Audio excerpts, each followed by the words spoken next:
Chapter 402. His Royal Highness might not be an expert in the art of war, but he was definitely not a layman. Looking at Yanhuiguan Pass, which had been abandoned on the chessboard of the war between the two dynasties, he felt incredible. Not only did it not have the desolation of a declining city wall, but it was even more majestic than the mark on an old map in the prince's mansion.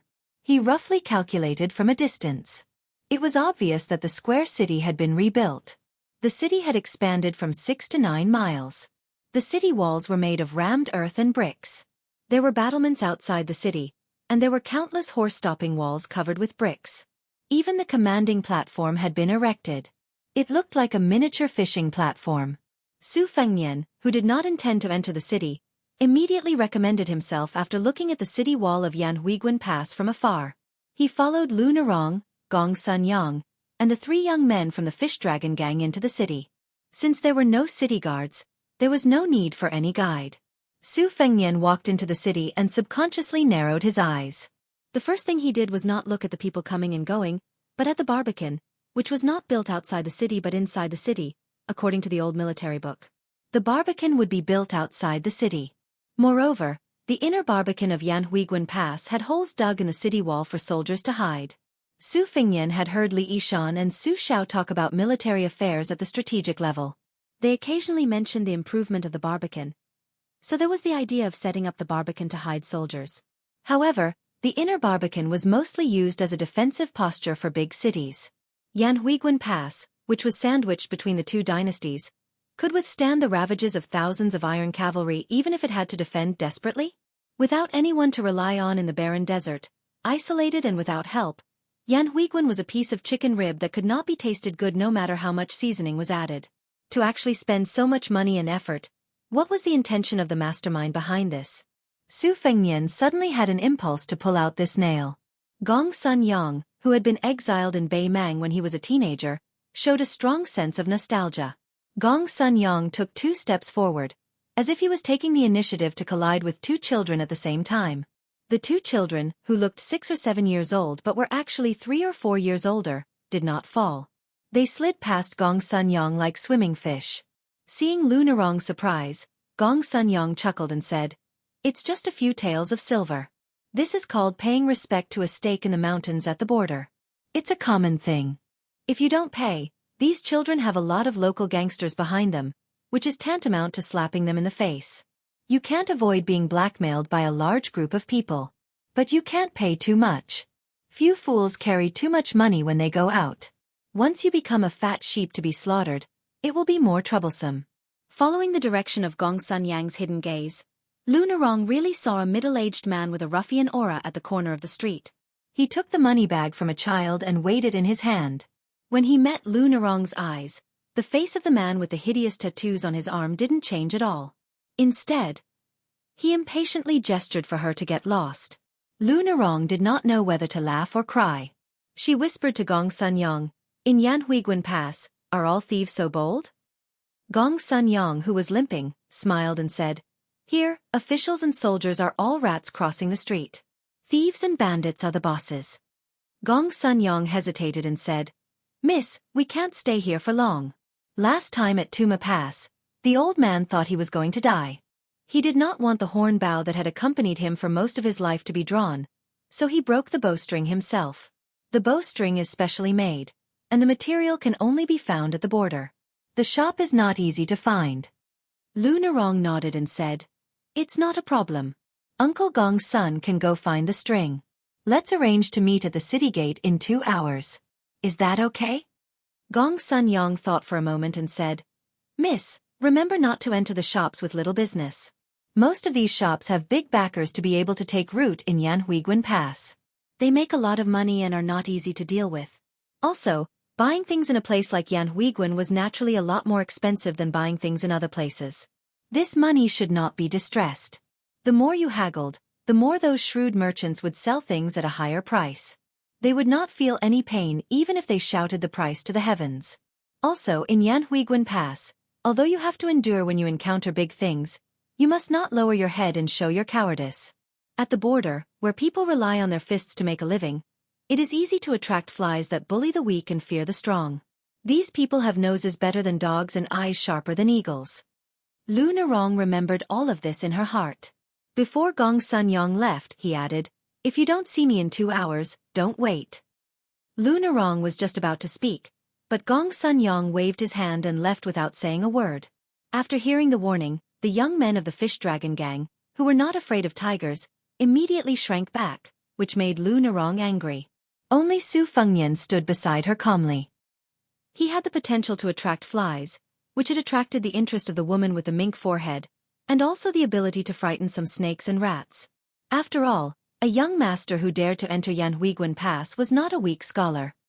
He would only come to the border to study if he had nothing better to do. Previously, there was a great literary master who was famous for his frontier poems and only took his page to visit the border. In less than half a month, someone took his broken finger to ask for a huge ransom from his family. Fortunately, his family was rich and he handed over the money. The border kidnappers were quite trustworthy. Moreover, the literary master had a relationship with the border army, so he went back alive. As for the page boy, it was said that he was dismembered by the impatient kidnappers who waited for the ransom.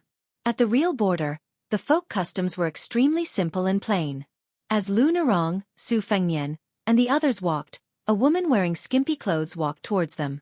Her clothes were thin, and her breasts were swaying. The woman was petite, and she was half a head shorter than Lu Narong.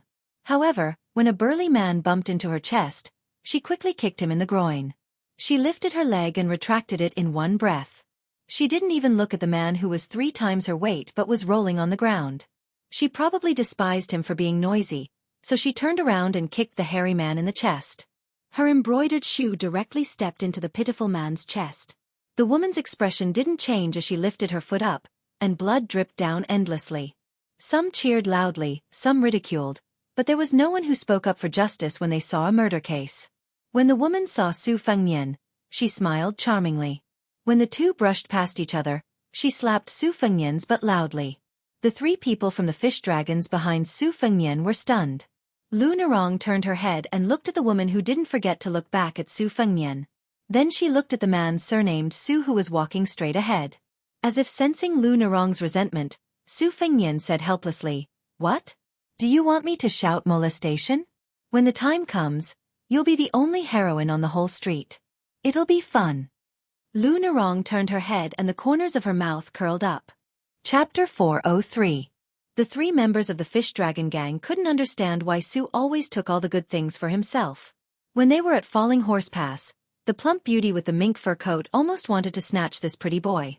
When they entered the city, they got a snake wall for no reason. Now, they had only been in the city for a short while, and he was being teased by a woman whose breasts could suffocate a man to death. Comparisons were odious. The 3 of them rolled their eyes and glared daggers at Su.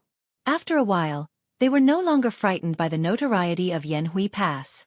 Lu Narong, who was afraid that the 3 of them would be exposed, felt relieved. Following Gong Sun Yang's instructions, she went to a few popular shops and bought some dry food and water. The price of water here was as expensive as oil. If it wasn't for Gong Sun Yang's reminder, Lu Narong really wanted to turn around and leave when she saw the shopkeeper squatting by the well with a ladle. When she heard the man's obscene words, saying that he would give her a ladle of water if she just touched his hand, she almost pulled out her sword and stabbed him. She could only stay a few steps away and let Su deal with these hooligans. Lu Narong stroked her rapidly heaving chest and subconsciously looked down. She didn't feel it before, but compared to the shameless woman just now, it seemed that her breasts were really not big. While she was in a trance, someone patted her shoulder. Lu Narong, who seemed to have seen through her shameful thoughts, blushed, but pretended to be ferocious and looked very awkward. She saw Su standing in front of her with a gourd ladle filled with well water. Lu Narong frowned. Su smiled and said, "Don't worry, this is my treat. I lied to the man who sold the well water that you are my sister. I promise to introduce you to him later."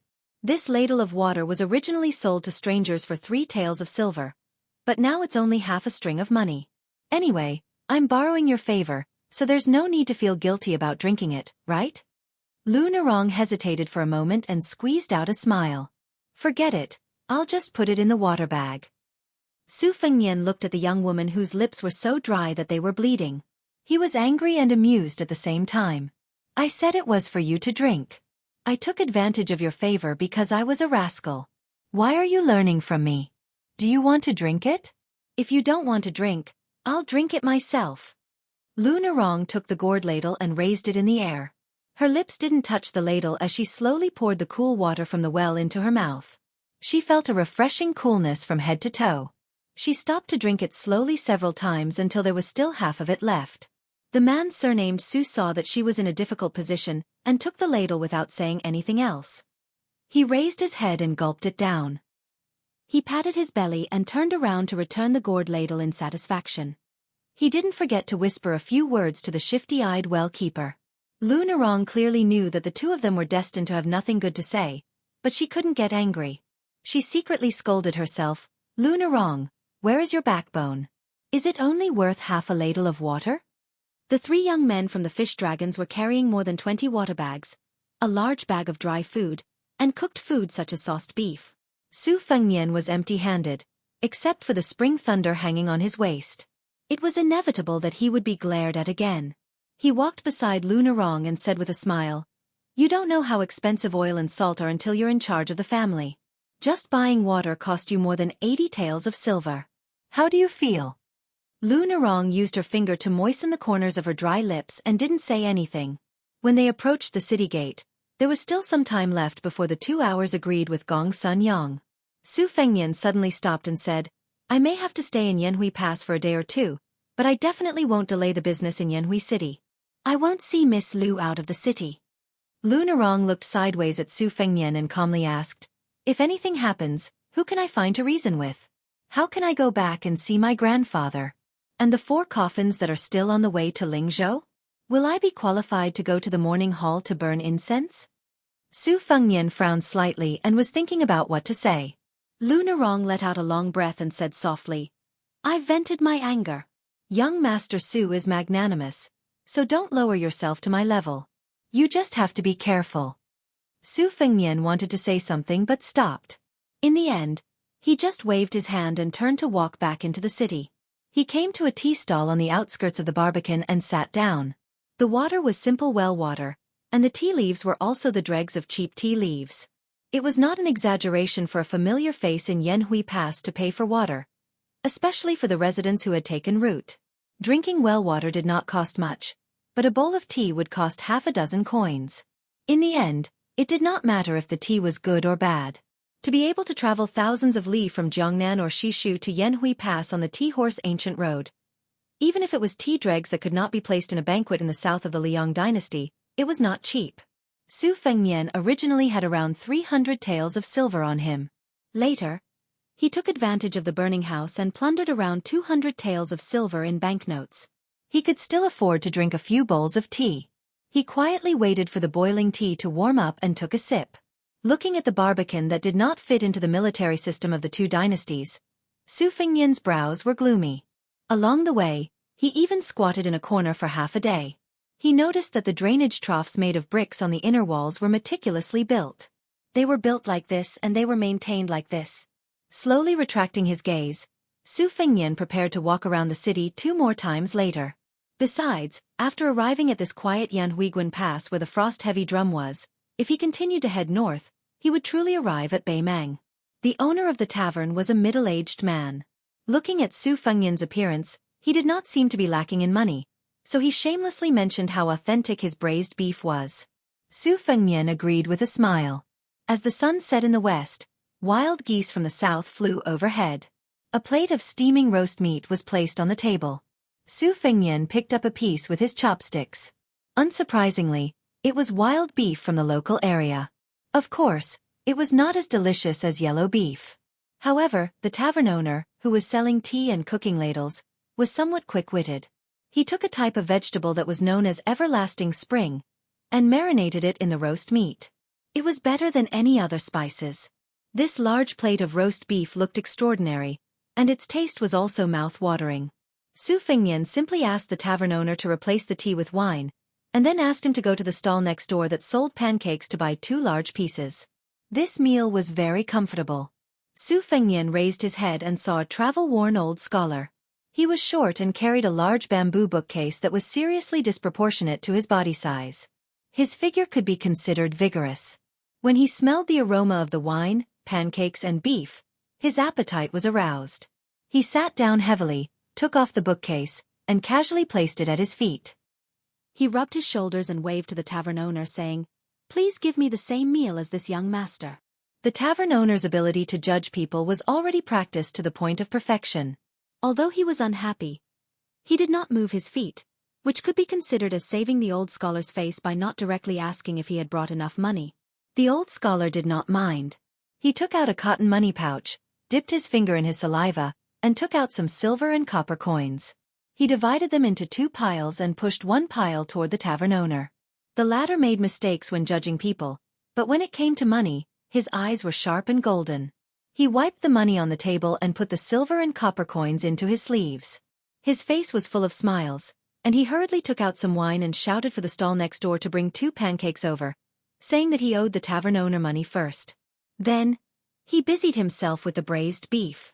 Not long after, he brought the same dish of everlasting spring beef to the old scholar. The white-haired old scholar patted the dust on his sleeves, raising a lot of dust. He held the pancake in one hand and the chopsticks in the other. The bowl of wine was placed in front of him so that he could drink it if he lowered his head. He ate the pancake with the wine and meat. He was already very busy, but the old scholar was still unwilling to stop. He said that the beef nourished qi and blood and was beneficial to the qi disc. He also said that the everlasting spring beef could clear the eyes and remove annoyances, detoxify, and clear away heat. He chattered non-stop, but the pedantic old scholar ate very slowly. The customers at the nearby tables were already envious of the old man eating heartily. They could not stand his chatter, so they threw their money and left. This made the tavern owner, who could not wait for the customers to leave, very happy. No matter how much Su Fengnian chewed and swallowed, he still put down his chopsticks after he finished eating.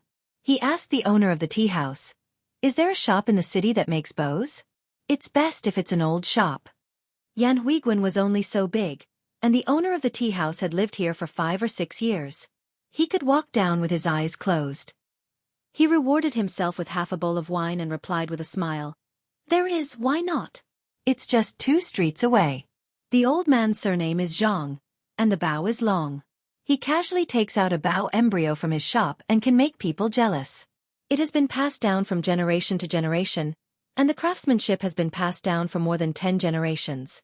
I heard that he used to be the royal craftsman of Dongyue and Shishu. Old Zhang came to our Yan Huiguan early. His daughter-in-law is a local, and his grandson was born here. Can young master draw a bao? But I'll say the ugly words first. Old Zhang has a strange temper. There's a 2-stone bao hanging in front of the shop. If you can't draw it properly, you won't be allowed to enter. If young master's arm strength is average, don't go and ask for humiliation. Su Fengnian said, "Oh, a 2-stone bao. I can't draw it properly." Su Fengnian regretfully asked, "Is there a shop where I can buy a bao embryo without drawing it? I can't afford a bao that's too good." Seeing that the old man was still talking endlessly, Su Fengnian couldn't help but laugh and say, "Old mister, bend over and see if your bag of books has fallen." The old scholar didn't respond to this teasing and was still immersed in his own world. Su Fengnian paid the exact same amount of money and got up to leave. Just now, when he saw that the scholar had split the money in half, Su Fengnian had been calculating what price the owner would call out while eating. After calculating, a pot of coarse and strong swallowtail wine, a plate of everlasting spring braised pork, and even the premium price of the bowl of tea dregs after walking on the Tea Horse Ancient Road were all included. In addition to Yan Huiguan's efforts to rip off unfamiliar faces, he found that the old man was not only a chatterbox who liked to drop his bag of books, but also an old scholar who was good at calculating. Chapter 404. The tea house owner was chewing on a piece of broken silver. When he saw the teeth marks on the silver, a smile bloomed on his face. In the past, when he sold tea, the profit was as thin as paper. Most of the time, he sold to neighbors who knew him well, so he couldn't bear to be ruthless. Today, he had earned a lot of silver from 2 plates of meat and 2 pots of wine. When he went back home in the evening, he would claim credit for it with his wife. Perhaps his wife, who looked coarse but had a huge butt, would do some work. He would ask her to sit on top of him obediently and grind the 2 plump pieces of meat on the millstone. Usually, when he had sex, this woman would just lie there with her arms and legs spread out. He finally felt some pleasure, but suddenly heard her thunder-like snoring, which was extremely depressing. It was said that blessings never come in pairs. Today, God opened his eyes. A young master with a saber with a mixed accent had just left, and before the old Confucian scholar had left, a large group of men and women with noble auras had arrived. There were 7 or 8 of them. One of them, a woman with a sword, was so beautiful that the tea house owner's eyes almost popped out. The tea house owner could be considered a remnant of the southern Tang dynasty. His whole family had fled to this stepmother's Yan Huiguan. His father had long passed away with hatred, so he had long forgotten about the family sacrifice. Most of the time, when he burned incense, he absent-mindedly said a few trivial words to bless his business and was too lazy to mention anything about the spring and autumn period or southern Tang dynasty. It had been many years since he had thought about the lotus pond under the humid climate in the south. When the sky was clear after the rain, there was a green lotus standing tall and graceful. The woman in front of him really made people feel ashamed of their inferiority, so he couldn't even have any evil thoughts about her. In Yan Huiguan, there were all kinds of people coming and going. It was the first time for him to see such a stunning beauty. The tea house owner, who was in a good mood, shouted enthusiastically. When he heard that an elegant middle-aged swordsman in yellow only asked for 8 bowls of tea, he didn't mind. She was a feast for the eyes. If he could get a closer look at the woman, who was about 24 or 25 years old, he didn't mind at all. Traveling beyond the Great Wall, no matter how good the foundation of a beauty was, her charm would be reduced by half by the yellow sand and the scorching sun. How could she be as moist as the one in front of him, who could make him feel refreshed just by looking at her? His master, Wu Miaozai, was the yellow-clothed swordsman who had asked to buy the tea. Wang Weishue had a wide range of friends in the sect and was already familiar with the people in the room. This was especially true for martial uncle Huang, who was as beautiful as a green lotus. Back then, the latter was annoyed by Wang Weishue's pestering and made Wang Weishue bedridden for half a year with just 3 strikes of his sword. This incident had caused a huge commotion. The martial uncle Huang was a direct disciple of the chess manor, while the woman with the surname Huang, who came from a poor family, was a popular candidate to be the next mansion master of the sword manor. Originally, the sword manor intended to ground her for half a year so that everyone would have a way out. However, the martial uncle Wang Yong personally wrote a letter of apology to the woman.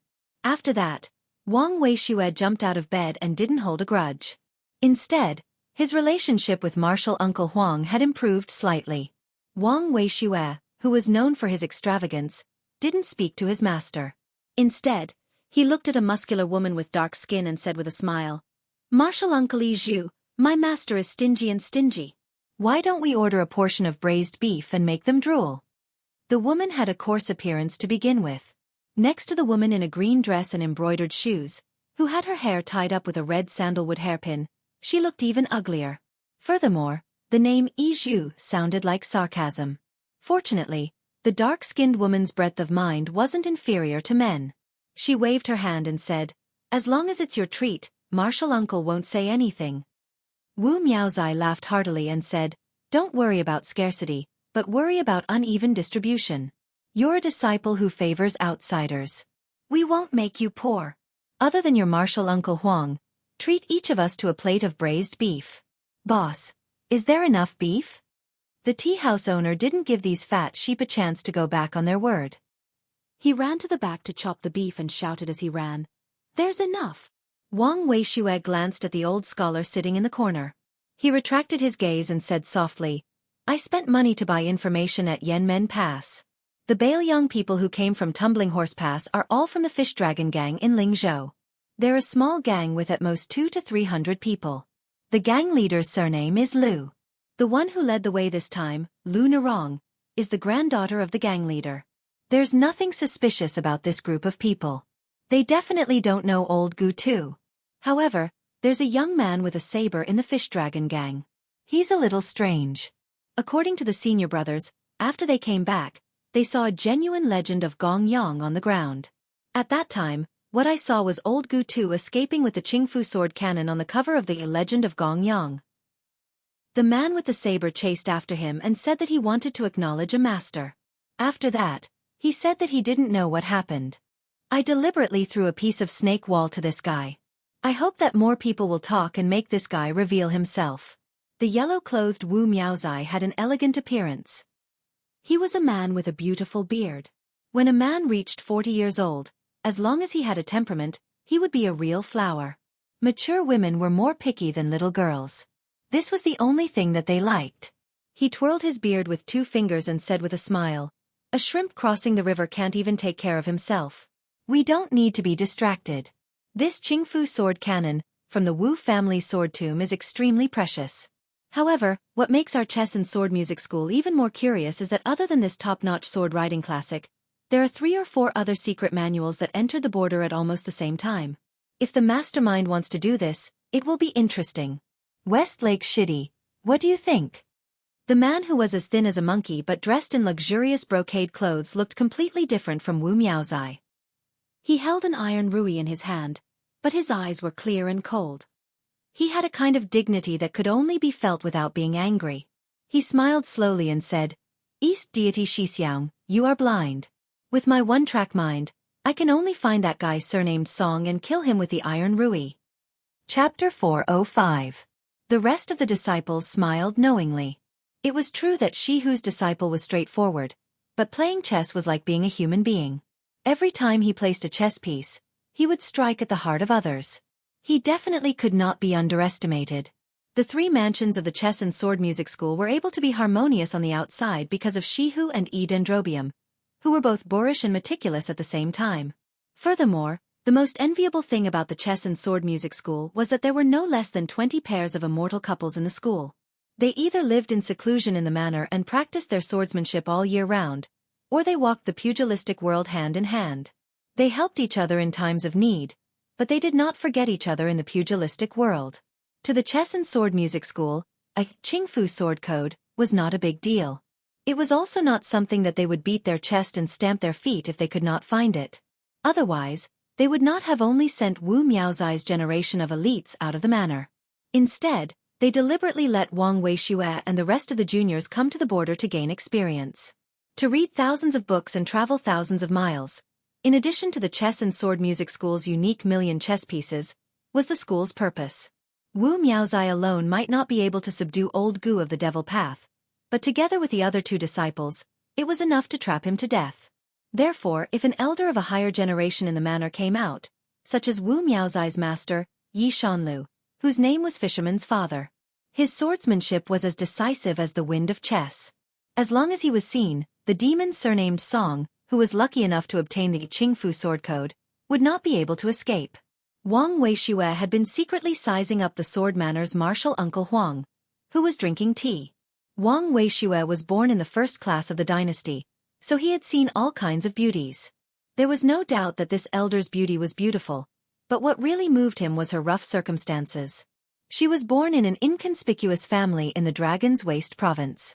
When she was young, she was chosen by her master, who had traveled far and wide, and brought back to the chess and sword music school, causing a sensation in the 3 manors. Everyone praised her for her extraordinary talent, which was not inferior to any of the previous manor masters. The 2nd class, Banished Immortal title had been vacant for 100 years. The sword manor master originally wanted to give it to the delicate little doll, but he was worried that he would spoil things if he did not do so, so he wanted to wait for the girl to grow up to take the title of Banished Immortal herself. This child did not disappoint him. After practicing swordsmanship for 3 years, she reached the profound level of swordsmanship. Unexpectedly, she fell seriously ill at the age of 10 and almost died suddenly. After that, her meridians withered and her acupuncture points closed. For the next 5 years, she did not speak a word and was no different from a mute. She practiced swordsmanship all day long, but to no avail. At the age of 16, she was judged to be a famous poet, but only received the 6th grade Mountain Gradually Turns Green. To make matters worse, her master passed away soon after. If that were the case, this girl named Huang Baozhuang would have remained a nobody for the rest of her life after her epiphany. However, at the age of 18, she entered the Green Mountain behind the sect by herself. By the time she left the Green Mountain, she had already enlightened 212 acupores. She then practiced the sword, and her realm improved by leaps and bounds. The 3 prefectures were shaken, and she was regarded as a genius who had the potential to become the next sword chi master. Even Hong Jingyan, who was already the #1 player in the chess and sword music school, often played chess with her. Wang Weishue said infatuatedly, What a good mountain gradually turns green. Wu Miaozai kicked this lecherous disciple of his under the table, and the latter immediately returned to his normal state and smiled mischievously. After Hong Jingyan, Huang Baozhuang, who had once again received the full support of the chess and sword music school, finished her tea. She stood up and gently bowed to her senior brothers and sisters before silently leaving. Everyone was used to it, and after returning the greeting, they continued chatting. Only Wang Weishue wanted to follow, but was pulled back to his seat by his master, Wu Miaozai. His Royal Highness stood on the city wall and overlooked the entire city. At this time, Yanhui Pass was quiet and serene, like an old woman dozing off in her twilight years. However, His Royal Highness was sure that this old woman had nothing to do with kindness. Once she began to struggle, she would be abnormally ferocious. Su Fengnian was the only one on the city wall. He slowly walked to the platform on the east wall, where there was a stone tablet. After squatting down to take a closer look, he saw that it was the masterpiece of Beimang's calligraphy master, Yu Liang, called Records of the Buddhist Shrine. The writing was obscure and mixed with too many Buddhist terms, so most people would not be able to recognize it. However, Yu Liang's writing was exceedingly refined, and his writing was top-notch. Among the 4 great calligraphy masters in the world, Beimang's Yu Liang, who was the armorer advisor, was on the list. Even the literary circle of the Liang dynasty sincerely praised that Yu Longzhua's writing is filled with the spirit of gold and stone. The Beimang Empress was also quite fond of this official of calligraphy. She once joked to a close official, Yu Liang is learned and skilled. He seeks favor with his calligraphy and expresses his gratitude with his writing. He is like a little bird that relies on its owner and is wholeheartedly close to me. I will naturally take pity on Yu Liang. Su Fengnian sat cross-legged and read Records of the Buddhist Shrine, word by word. After reading it, he laughed involuntarily and said, Master Yu, Master Yu, it must be uncomfortable to be described as a little bird that relies on its owner by a 50-year-old woman, right? Then, Su Fengnian turned his head and asked with a smile, Miss, do you like to hear me read Records of the Buddhist Shrine? Behind His Royal Highness was Shan Jiaqing, Huang Baozhuang, who had inadvertently arrived at the city wall. An ancient sword, green waist, hung from her waist. It was one of the 3 famous swords that had been collected by the sword residents for 400 years. It was rumored that the sword's pattern was like 9 green snakes that swam in the water like living creatures. In the chess and sword music school, Huang Baozhuang, whose face was as cold as frost, revealed a trace of shyness. Su Fengnian was inevitably surprised. It was harder than ascending to the heavens to find a thin-skinned woman in Yanhui Pass. Moreover, she was also very beautiful. He glanced at the green silk-wrapped scabbard and asked, Miss, are you from the chess and sword music school? She hesitated for a moment and then nodded. Su Fengnian stood up and bowed. I am Su Dianxia, the Dianxia of the palace and the Xia of the sword case. Huang Baozhuang returned the greeting with the unique sword salute of the chess and sword music school. In the blink of an eye, Su Fengnian's figure suddenly rose and rushed to the woman's side. He placed one hand on her chest to seal her qi and the other hand pinched her chin, forcing her to open her mouth. He squinted his eyes and looked into her mouth. Just as I expected, Master once taught me some lost physiognomy. I only remembered the 6 most magical physiognomy, including the celestial physiognomy and the dragon concubine physiognomy. This miss actually has 2 of them. She should have died a long time ago because she couldn't bear it. There must be the only pearl in the vast history that has been witnessed and recorded growing in her body. There was a red pearl hanging in Huang Baozhuang's mouth. After she opened her mouth, it was difficult to conceal the brilliance and color of the 1,000-year-old pearl. Huang Baozhuang's tears rolled down her cheeks like beads. Her eyes gradually lost focus, but she still tried her best to hoarsely say, Run! Chapter 406. Su Fengnian was not stupid. He knew that the girl from the chess and sword music school had a split personality. He obviously preferred to deal with the shy and graceful girl. The girl in front of him should be at least in the finger Xian realm. Spitting out the pearl was equivalent to releasing a great demon. No wonder she told him to run away. It wasn't that Su Fengnian was greedy for this pearl that was rumored to be able to make a woman stay young forever. At the very least, he wanted to see the wonders of the celestial form and the dragon concubine form. However, he never expected that a pearl would cause so much trouble. Killing people across realms was very satisfying, but it was proven that Su Fengnian could not do it at the moment. she said playfully.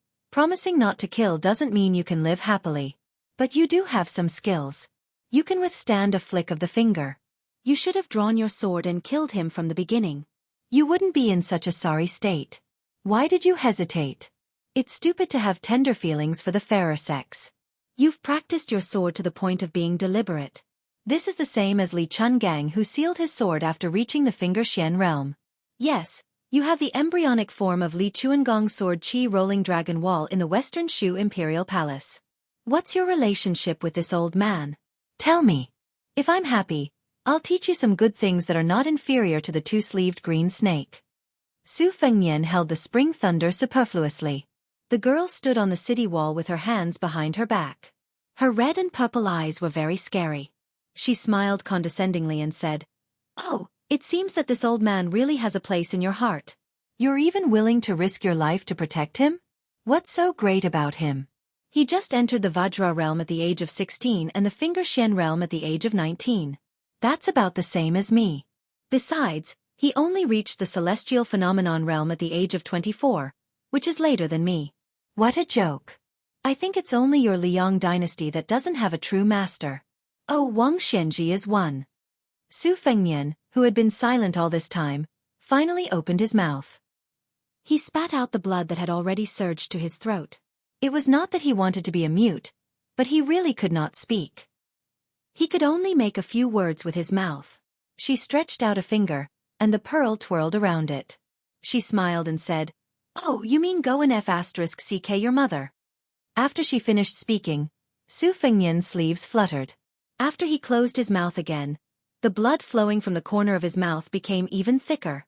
She curled her lips and sneered, "It's only because you don't know who I am that you have so much backbone." She jumped down from the city wall and stretched. She held the pearl and gently rubbed it against her cheek. She sighed reluctantly and said, "Let's go back." Li Zhu went back into her mouth, and the light in her eyes gradually dimmed. The woman with the green sword stood there in a daze. When she finally saw Su Fengnian sitting on the ground, she ran to His Royal Highness with teary eyes. She pressed her lips together and gestured in the air with her fingers. Su Fengnian, who didn't dare to slack off, understood what she was trying to say. "Don't kill me. I'm sorry. If I open my mouth or die, she will come out and kill a lot of people." Su Fengnian was secretly glad that he didn't kill her when she came back to her senses. Her words to provoke him were indeed premeditated. He was afraid that she deliberately gave him a chance to kill the other her. This terrifying demoness was quite scheming. This relatively ordinary female swordsman from the chess and sword music school was just as close to the Vajra realm as he was. When it came to close combat, Su Fengnian was 90% sure that he could kill her. Otherwise, he wouldn't have been able to subdue her in an instant. She was clearly a fledgling who had no experience in the martial world and fighting. Most of the direct disciples of the top sects were like this. They advanced step by step on the path of martial arts. They seemed to be far ahead, but once they met a martial artist of the same realm who had climbed through the ranks in the martial world, only death would await them. Moreover, with her rare situation, the chess and sword music school was magnanimous enough not to chain her up like a ferocious beast. Su Fengnian smiled bitterly as he vomited blood. It was as sad as it could be. It made Huang Baozhuang, who grew up in the chess and sword music school and didn't have much experience in the world, feel so guilty that she completely forgot that this man with a saber was asking for it. There were two distinct extremes. One of them had caused a terrible disaster in her last appearance, while the other of them only knew how to immerse themselves in sword practice and keep a straight face in the chess and sword music school, which was the stupidest way to deal with everyone. She would do whatever her master said. After her master passed away, she was at a loss like a blind person, only daring to hide and cry secretly. At this moment, she had forgotten to be reserved and shy. She reached out her trembling hands to help this strange man wipe away the blood, but no matter how hard she tried, she couldn't wipe it clean. Su Fengnian gently raised his hand to stop her. She was more of a hindrance than a help and said helplessly, "It's okay. You'll get used to vomiting. You won't die." Su Fengnian curiously asked, "Who is she?" Huang Baozhuang sobbed and fell silent. Su Fengnian didn't ask further. In the Liang dynasty, the diabolism was very weak, especially when the 6 great devils were killed by Qi Xuanzhen alone. After Su Shao became famous in Jianghu, Some gangs with names that were slightly suspicious of the diabolism hurriedly changed their names and started to behave themselves. However, the Baimang dynasty was very different. Except for supporting a few big sects to monopolize Jianghu, the Baimang royal court had always ignored the so-called diabolism sections. Therefore, those big evil sects that openly ate people's hearts and livers and used yin to nourish yang could still thrive. The Baimang royal court had always adhered to the principle that people in Jianghu should solve Jianghu matters with their own hands. This time, in the Baimang martial arts ranking, in addition to the top 10 in the world, there were also 10 diabolism giants. Any one of them would be famous in Jianghu 10 times in the Liang dynasty. Among them, Luo Yang, who ranked first, fought in the Eastern Brocade, Tangerine, and Dragon Waste prefectures with only her hands. Finally, she openly killed her way to the imperial city and killed everyone she saw. That was not enough. Only when the god of war, Tuoba, arrived at the imperial city did he stop the footsteps of this purple-robed devil. The northern Mang Empress was watching the battle from the top of the city walls. She had been patient from beginning to end and didn't mobilize the 6,000 armored soldiers guarding the imperial city. Instead, she said, using 6,000 armored soldiers to kill Luoyang, wouldn't my majestic northern Mang lose 12,000 good men? Such a Jianghu, such a Baimang, should be seen with her own eyes. Fengnian, have you ever thought about whether the 300,000 cavalrymen of Bailiang will be able to defend against a direct attack from the Empire of Baimang if they have to worry about being stabbed in the back? That night, Su Xiao asked this question as they were nearing the end of their secret conversation. Su Fengnian moved back and leaned against the wall to stop the bleeding. He raised his arm and wiped his mouth with his sleeve. He smiled bitterly and said, I was impulsive at that time and was disrespectful to you. Please forgive me. Huang Baozhuang shook her head and pointed at Su Fengnian's face. She continued to gesture and said, Your mask is broken. Previously, when he was squatting at the foot of the wall at Yanhui Pass, he had put on a mask that Xu Xiu had meticulously made. After the battle with her, Su Fengnian carefully tore it off bit by bit. With Huang Baozhuang's help, his original face was gradually revealed, and it was slightly pale. Su Fengnian stretched out a hand. Huang Baozhuang thought that he wanted her to support him, so she also stretched out her hand and was pulled into his embrace. Huang Baozhuang was at a loss and her delicate body stiffened. Su Fengnian laughed softly and said, I know what you want to say. You don't like me. I didn't say that I liked you. I just vomited so much blood. In any case, I have to earn back my capital. I don't do business where I lose money. The exhausted His Royal Highness closed his eyes. He remembered Su Xiao saying that when he was young, he was beaten half to death when he met his wife for the first time. Chapter 407. At a young age, Huang Baozhuang had been brought by her master to the immortal abode in Baimang's heart. Her slender shoulders had been burdened with too many burdens early on. Later on, apart from practicing her sword and playing chess, she had nothing else to do. The chess and sword music school placed too much importance on her and did not allow anyone to privately write down their thoughts on this piece of fine writing paper. As she grew from a young child to a young lady, she had almost only interacted with her master and the two manor heads. Countless times, she had stood on her tiptoes on the towering pavilions, overlooking the distant sounds of laughter that had nothing to do with her. She was filled with curiosity and longing. After Huang Baozhuang turned 10, she began to realize that there was another version of herself. At the age of 16, she was born on Mount Qingshan. This version of her was so strong that the chess and sword music school had no choice but to have a grandmaster keep an eye on her at all times. She slid to wherever she could as if she were stepping on a watermelon rind. After she turned 20, her master was no longer alive.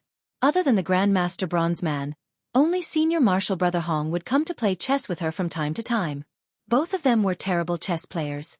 After the manor head of the chess manor saw their games, he was no longer willing to watch the game from the sidelines. Huang Baozhuang knew that apart from her existence and her sword practice, she had no other good points. She was terrible at chess and was illiterate. She had always envied her senior martial brothers and sisters in the sect for having the ability to read and write poems.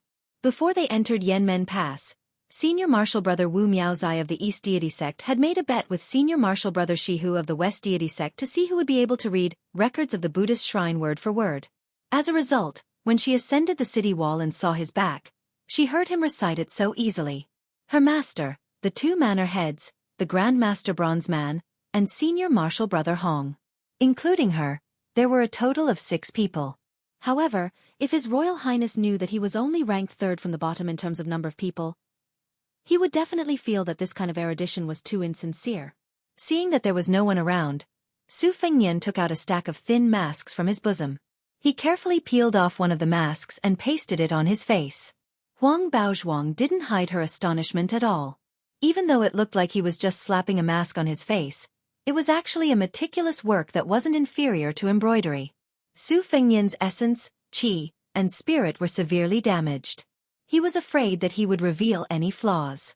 Just as he was about to tell her to check if there was anything wrong, she had already reached out her hand and slowly and gently smoothed out some of the tiny imperfections on his face. There were a total of 6 masks. His Royal Highness didn't know the specifics because Xu Xiu had been burning the midnight oil for more than 20 years. His Royal Highness didn't know the specifics either. In any case, during that period of time, Aunt Xu, whose breasts were like spring bamboo shoots, would caress his face whenever she had the time. Every time she caressed his face, it would take a long time for several incense sticks to burn. Only God knew if she had any thoughts of taking advantage of him. There were a few times when His Royal Highness could clearly feel her 2 cherry tips standing straight up on his chest or arm. His heart was in a complete mess. She was indeed a mature woman. When spring arrived, she was like a cat that couldn't stand loneliness.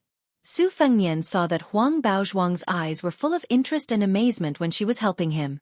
He smiled and explained, "This mask was made by a master of disguise who came from the southern Xinjiang witchcraft sect." She said that there were 5 levels to the art of disguise: pawn, ventilation, rooting, enchanting, and reincarnation. Pawn is the crudest form of disguise. It can only fool ordinary people with poor eyesight. Ventilation is considered to have reached a higher level. If one can take root, it won't be easy to see through. Enchanting, not only one's appearance will change, even one's demeanor will change after putting on the mask. As for reincarnation, she said that she had only heard of it. You should know that the face is born from the heart. Putting on this kind of mask is equivalent to changing a part of one's root bone. It may even cause unpredictable changes to one's fate. She helped me make 6 masks, 1 for pawn and 1 for enchanting, and 4 for rooting. The one in your hand is a pawn. The one that was damaged just now was a rooting. You people from the chess and sword music school should be able to understand the deeper meaning of this saying. Su Fengnian stood up. Huang Baozhuang hurriedly stood up and took a few steps back. Su Fengnian knew that they shouldn't stay here for long. Before leaving, he whispered, "You and I will treat it as if nothing happened today. Don't tell anyone about it." Unexpectedly, Huang Baozhuang shook her head. Su Fengnian asked in surprise, "You want to report it to the chess and sword music school?" She nodded her head. Su Fengnian frowned. He was in a dilemma. If the woman in front of him was only a direct disciple of the chess and sword music school, killing her would be the safest thing to do, regardless of whether it was right or not. However, she had a mysterious background. Killing her was equivalent to releasing an invincible devil, if not heaven or earth. It was no different from suicide. However, kidnapping her was really not a wise decision. She was destined to be an important chess piece of the chess sword and music house. Her importance was probably only second to Hong Jingyan. Taking her away was equivalent to stabbing the chess sword and music house in the ass. Yet, she was still shouting for them to chase after her. The chess sword and music house was powerful and lofty. Who else would they chase after if not her? They couldn't kill her or kidnap her to seal her mouth, so how could they just let her go? Chapter 408. Su Fengnian rubbed his forehead and pondered. This woman looks quite amiable. When he was threatened by her heart, the first thing she did was tell him to run for his life. Why is she still so stubborn? She doesn't know how to be tactful at all. Su Fengnian sighed heavily. Well, it seems that he won't be able to clean up his mess. Anyway, at that time, in order to not cause trouble for the fish dragon gang, he had asked the hook-nosed old man for a copy of Legend of the Ram. This would dispel the doubts of Jianghu people outside of the chess and sword music school. It also meant that as long as Wang Weishue was careful, he would be in trouble. After he parted ways with the fish dragon gang in Luqing, he would make a big fuss anyway. You chess and sword music school can do whatever you want. I'll deal with whatever comes my way. Huang Baozhuang hesitated for a moment and gestured with her slender fingers. I'll only say that I saw you and that you wanted me to spit out the pearl. But I won't say your name, your sword, or your mask. Su Fengnian was stunned for a moment. With a bright smile on his face, he took 2 steps forward and spread his arms as if he wanted to give her a goodbye hug. Huang Baozhuang blushed and took 2 steps back. How could Su Fengnian, who grew up surrounded by rouge and powder, give up just like that? He continued to shamelessly take 2 steps forward, and there was even a hint of pitiful innocence on his face that seemed to come from the bottom of his heart. Shan Jianqing of the chess, sword and music school became even more bashful, his cheeks like peach blossoms, and he took a step back. 2 steps to 1 step. How could the experienced playboy His Royal Highness not know the mystery behind it? Did he think that the countless gold, silver, jewelry, and silk were given for free? Su Fengnian hugged the woman who didn't like him but just wasn't good at rejecting him. He sniffed her hair that was tied up with a red sandalwood hairpin and smiled mischievously. In the future, I'll go to the chess and sword music school to find you when I have the chance. If you feel that you're at a disadvantage when I hug you, you can hug me back. Finally he was willing to let go of Huang Baozhuang. He did not know if it was because of the pearl in her mouth or because of her innate talent as the dragon concubine, but her body was as cool as a spring in the summer and as warm as a jade in the winter. Su Fengnian stepped out from her side, deliberately not looking at her tearful and aggrieved expression. With one hand supporting himself on the city wall, he leaped down the city wall and left Yanhui Pass, heading toward the desert. Huang Baozhuang stood at the top of the city wall in a daze. She had once heard from her master, who had traveled all over the world, that there were wild geese from the south returning to the north at Yanhui Pass, passing through with reed leaves in their mouths. If she was lucky, she might even be able to see the mirage. She had mustered up the courage to ask the manor head for permission to go on this trip. After a long time, Huang Baozhuang's body suddenly stiffened. She slowly turned around and saw 2 people standing at the end of the blue brick corridor. She relaxed and smiled. In Huang Baozhuang's vision, there were 2 men standing side by side. One of them was unbelievably tall and sturdy. He was almost as tall as Huang Baozhuang and Su Fengnian. This giant skin was a rare golden copper color. The giant man who looked like an immortal from the heavens had a wooden expression. Beside him stood a man who looked even sharper than him. He looked to be in his early 30s and held a string of heads that looked like candied haws. Some of the heads had dried blood and their faces looked dry. Some of the heads still had blood dripping down, but they were still vivid and lifelike. Old Gusong's head was among them. He must have been extremely terrified before his death because the facial features on his head were twisted. If His Royal Highness was still at the top of the city wall, he would definitely mistake this person for the young Wang Xianji from Marshall the Arch City. They didn't look alike, but they were 2 alike. The man who looked to be in his 30s handed the huge string of candied haws to the bronze man beside him. He walked towards Huang Baozhuang and smiled. Only Huang Baozhuang would think that he was smiling. Any ordinary person who had some worldly wisdom would feel a chill all over their body when they saw this man smile. This was because his eyes didn't have pupils and only had a strange silvery white color. He took out the Qingfu Sword Codex and stared at Huang Baozhuang for a moment before he slowly said, I went to the Bailiang border city with the bronze man to return a gift to that Chen Zhibao who killed our Beimang royal family. On the way back, I picked up a few secret manuals. This Qingfu Sword Codex should be given to you. I won't hand it over to the prefecture lord. After this man handed over the Qingfu Sword Codex, he didn't say anything else. He rose from the ground and pierced into the sky like a feather arrow. The entire top of the city wall shook with his step. Huang Baozhuang saw the senior marshal brother step on the back of a large goose that was at the front of the line and flew towards the north. She held the Qingfu Sword Codex, with pure reverence in her eyes. This senior marshal brother was Hong Jingyan. He once pointed to his eyes while playing chess and said that in the entire world, he only saw 2 people. One was Wang Xianji and the other was Tuoba. Huang Baozhuang's bronze man grandmaster's left shoulder tilted downwards. She jumped up with a smile and stood on his shoulder. In the desert shrouded in moonlight, the bronze giant carried 6 or 7 heads in its hands and ran wildly towards the north with the woman. In Beimang, only a few immortal mansions like the chess and sword music school would have this scene of rolling green mountains. Huang Baozhuang liked this 6th-class name from the bottom of her heart. She didn't want to lie to this home that didn't have any family. Secretly hiding something was already her limit. In the silent night, the old scholar carried a heavy bamboo bookcase to the top of the city wall. He looked at the shattered stone tablet and shook his head in pity, muttering to himself about the younger generation. The old man with a face full of hardship stood alone below the platform. He had been away from his home for more than 20 years. Whether it was because of homesickness or some other mischievous thoughts, it was time to return home. Chapter 409. Su Fengnian finally caught up with the fish dragon gang before they entered the city. It was not a pleasant journey for the whole night and 2 days. After his ocean of qi was severely damaged by the woman, more than 300 aperture acupoints were turned upside down.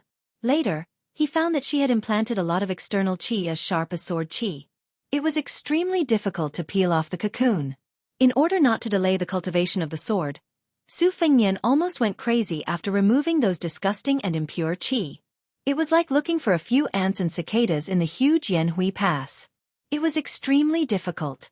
However, he still delayed the sword for a day, and Su Fengnian scolded him all the way. Fortunately, this kind of extremely delicate and laborious work was similar to the way he carved the chess pieces in the Qingshui Pavilion sword practice record on Mount Wudong. It had an indescribable benefit for digging deeper into the mystery of the Big Yellow Courtyard. The Big Yellow Courtyard was like a sword embryo. Old Man Li's two-sleeved green snake was hammered by the weight of 10,000 catties, while the latter was the quenching of the famous sword when it was finished. Both were indispensable. After Su Fengnian reunited with the fish dragon gang, he stopped the basic secret skill of the Big Yellow Court. Young Wang Dashi was very happy. Lu Narong and Gong Sun Yang, who must have bought the bowstring, nodded to Su Fengnian. The city of Leaving was as prosperous as the big city of Lingzhou in the hinterland of Bailiang. The people of the fish dragon gang, who were desolate after coming out of the Tuma Pass, no longer felt angry and hostile. They only felt that they had finally come back to life. Su Fengnian had a forged letter from the former army supervisor of weapons. The handwriting was exactly the same, but the content was changed. The seal was even more genuine. Even the ink paste was taken from the treasures on this Wu San official's desk. Ordinary people could not imagine that the boorish general would fall in love with the Kuei Hong ink paste from the House of Eight Treasures. This further confirmed the absolute authenticity of the secret letter. According to the introduction in the letter, Su Fengnian had transformed into the nephew of a distinguished guest in the general's mansion, and his surname was Su. Su Fengnian naturally knew the address of the meeting. After entering the city, he asked someone for the way. Su Fengnian led the fish dragon gang to a mansion that was actually built by officials and businessmen in Jiangnan. After the gatekeeper reported the secret letter, a thin old man in luxurious silk walked out. His footsteps were hurried. After seeing Su Fengnian, they first bowed to each other. The old man asked the gatekeeper to settle the people of the fish dragon gang. Then he warmly took Su Fengnian's arm and stepped over the threshold together. He laughed and said, "I have been friends with Brother Qi for many years. Sister-in-law's frosty eggplant was delicious. Even now when I think about it I still drool. There is no such delicacy in Leaving City." Su Fengnian looked embarrassed and said, "Sister-in-law's eggplant is too spicy and salty. Uncle Wei is used to it." The thin old man squinted and smiled. He nodded slightly and held Su Fengnian's arm more tightly. He laughed and said, "Spicy and salty is the best way to eat. How are Brother Qi and sister-in-law's health?" Su Fengnian sighed with a gloomy face. "Sister-in-law's health is good. It's just that uncle has an old lung disease when he was young. He can't get rid of it. When it rains, he coughs non-stop. It's worrying." The old man was silent for a while and said in a low voice, "I have some snow lotuses here. You can bring some back for Brother Qi and stew it with rock sugar. It can nourish the stomach and lungs." Su Fengnian made a gesture of wanting to bow in gratitude. The old man quickly supported him and pretended to be angry. "You child, we're all family. Why are you treating us as outsiders?" Although the land in Luqing wasn't as expensive as in the cities of the two dynasties, it still cost 60 to 70,000 taels of silver to buy a decent residence. The residence of the old man surnamed Wei was a large residence with 5 entrances. It was impossible to buy it without 150,000 taels of silver. If there was such a residence in Great Peace City, it would be the envy of many third-rank officials who had been officials for many years. Going around the screen wall and the fake mountain, they walked along the central path. On the 2 sides, there was an accountant's house and a family school. The hall was grand and magnificent. Further in was the flower hall where banquets and music were held. There would most likely be a small pond filled with lotus flowers. This was probably the common characteristic of the residences of Jiangnan officials and merchants. The courtyard was deep, elegant, and quiet. Su Fengnian saw the armchairs in the hall that didn't quite match the style of Jiangnan. He smiled slightly and said, "Uncle Wei really is nostalgic. Otherwise, he wouldn't have used these Southern Tang beauty seats." The old man sat and talked with Su Fengnian, Lu Narong, and Gong Sun Yang. When the three guests were seated, he placed his butt on the beauty seats and smiled from the bottom of his heart. "In this life, I won't be able to return to my roots, but I have to remember where I'm from, right?" The old man sat down with a dozen or so shops in Luqing. He exchanged polite greetings with Lu Narong and Gong Sun Yang. Compared to Su Fengnian, who was his nephew, he was clearly much colder. He quickly stood and said, "I'm going to personally count the goods. I have to sell them for a good price for the military inspector. Otherwise, I can't afford to lose face. No need to see me off. Treat this as your own home." The two young and pretty servant girls stayed in the hall to serve people. Naturally, they were closer to Master Su, who was more like a relative to the old master. The tea had only cooled a little before they asked Master Su delicately if he wanted to change the tea. Chapter 4:10. In the accounting room, old Fart Wei looked at the main hall through the window. He seemed to have remembered something. With his back to the three accountants, he took out the secret letter from his sleeve and dipped it in his saliva. Then, he used his yellowed fingernail to scratch the seal. He wiped it with his saliva and sniffed it. He heaved a sigh of relief and put the letter back into his sleeve. He nodded and muttered, "It's this smell. This business trip is not bad." Old Fart Wei, who was able to lay a foundation in Luqing, narrowed his eyes and dozed off. He then smiled knowingly. "Since you are really Brother Chi's distant nephew, and you have worked hard on this journey as your uncle, shouldn't I go to the Golden Phoenix Pavilion to invite you back? It's just that I don't know what this nephew likes. If it's something bland, it would save me a lot of money and trouble. Choshui and Chun, the two maids in the main hall would be good. This old uncle is already so old. I have the heart but not the strength to eat." Before entering the city, Lu Narong had reminded the gang members to be careful when living under someone else's roof. Actually, she was overthinking. Along the way to the north, the Fish Dragon Gang was no longer as complacent as when they first left Lingzhou. This trip to Beimang, they had seen the arrogance and treachery of the military family's disciples. They had also personally experienced the cruel methods of the soldiers. They had also seen the scene of the Jianghu people snatching the secret manuals. They had already been polished to the point that they did not have any temper to speak of. Especially the three strong young men who had followed Miss Lu into Yanhui Pass. They spoke of the lady's shining white thighs, her heavy twin peaks, and how she had stomped a big hole in the strong men. This made the Fish Dragon Gang members even more terrified. Old Fart Wei, who had been calculating all his life, was very meticulous. He first asked the housekeeper to sound out the situation. After the dinner, the nephew nodded his head and Miss Lu from the Fish Dragon Gang tacitly agreed. After the banquet, he sent people to bring the members of the Fish Dragon Gang to the brothel in Luyu City to drink. The brothel was not the highest grade in the city. It was not that old Fart Wei could not afford it, but he was afraid of causing trouble. The brothel was the most unreasonable place in the city. Old Fart Wei had a lot of assets, but in the northern Mang, silver could make the devil turn the millstone. The premise was that you had to let the silver pass through the hands of the rich and powerful first. It was fine to do business with these people, but if you were jealous of them in the brothel, they would fall out faster than flipping a book.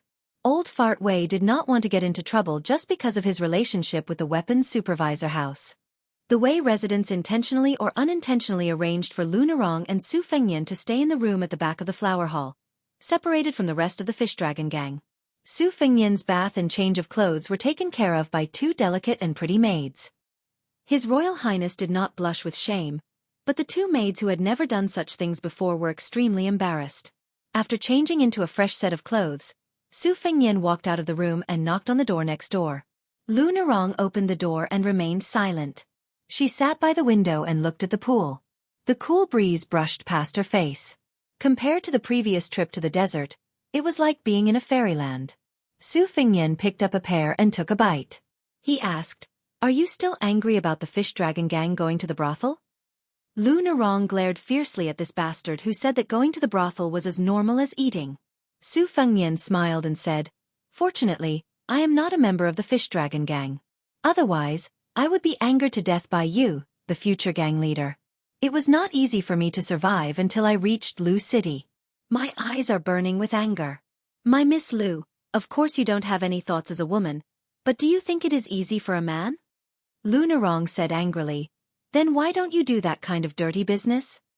Su Fengnian suddenly felt sad and his face was full of desolation.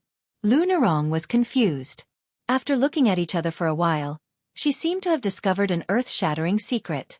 For the first time, she showed a sympathetic look and asked in a low voice, "You can't do it?"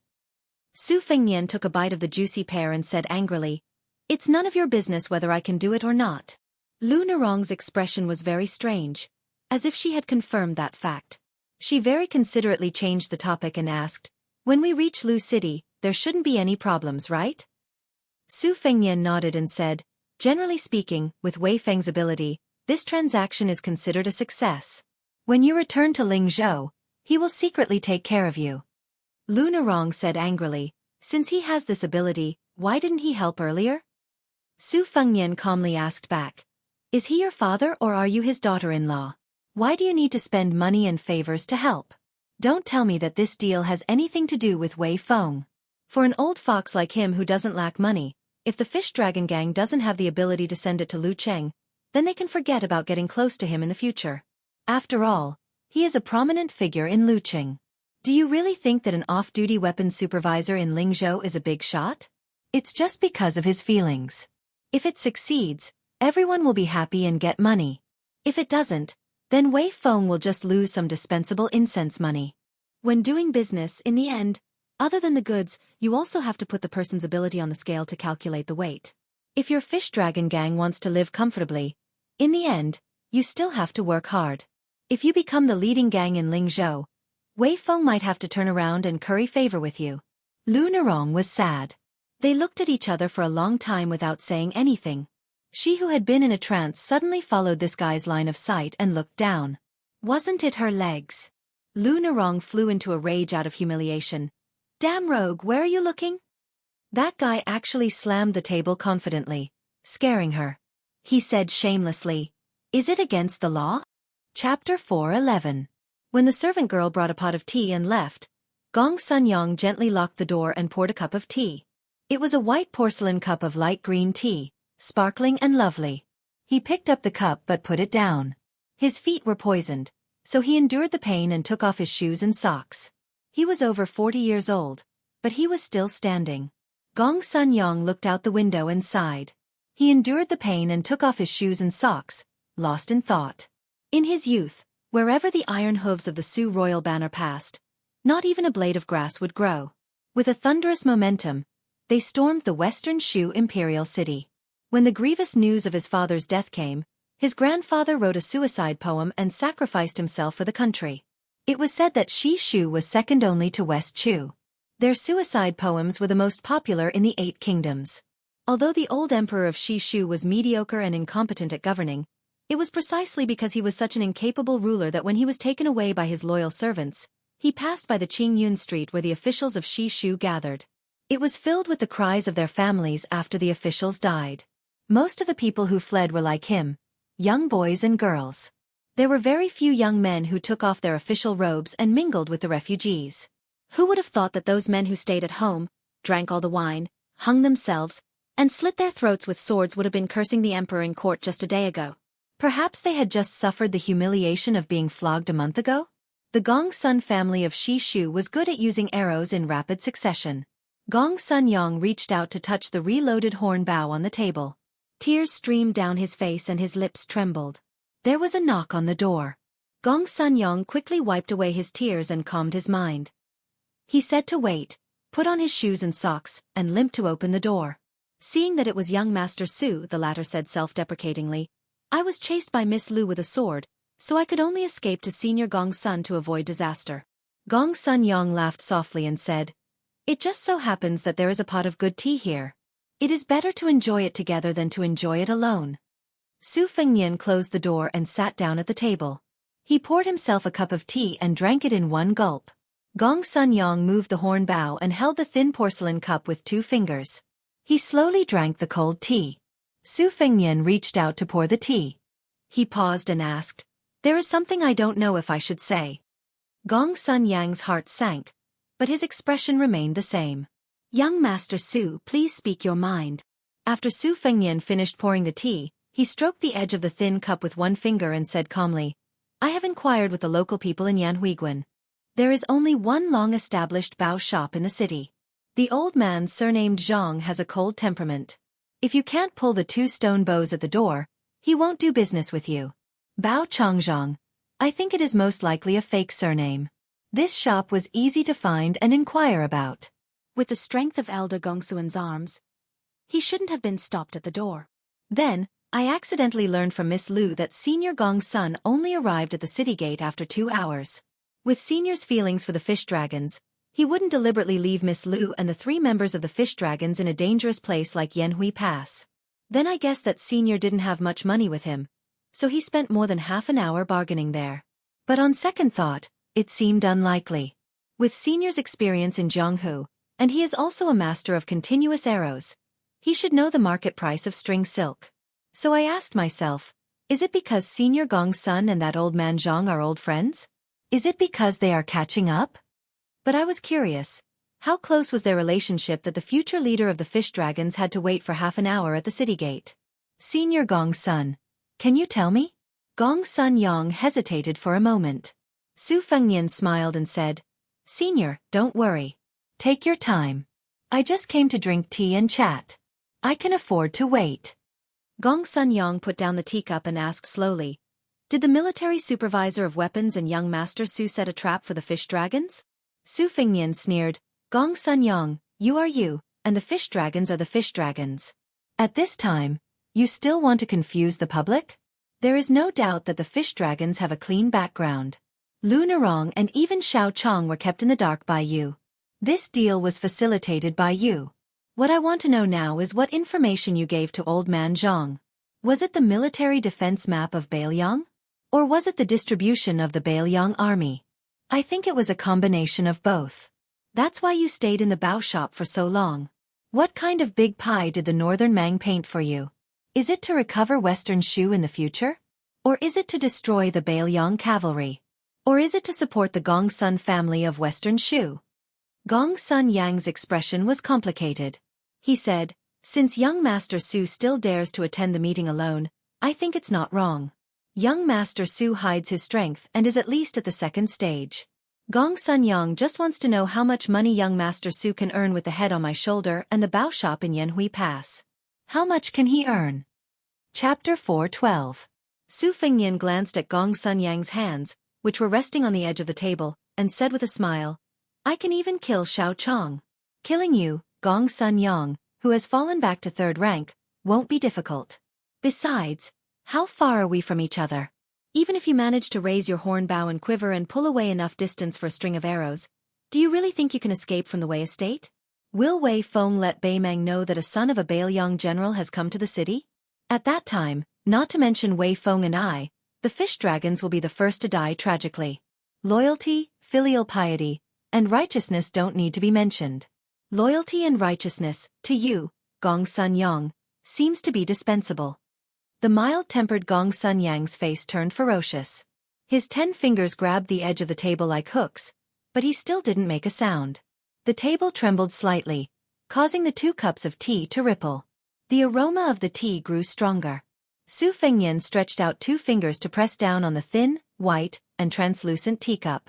He lowered his head to look at the surface of the tea in the cup and said emotionlessly, "Have you ever thought about how a single Gong Sun Yang, or perhaps several hundred people like you who have been hibernating in northern Liang without regard for their lives and live like dogs? Yes, you have racked your brains to send information to northern Mang in an unending stream, wishing that you could break northern Liang's foundation day and night.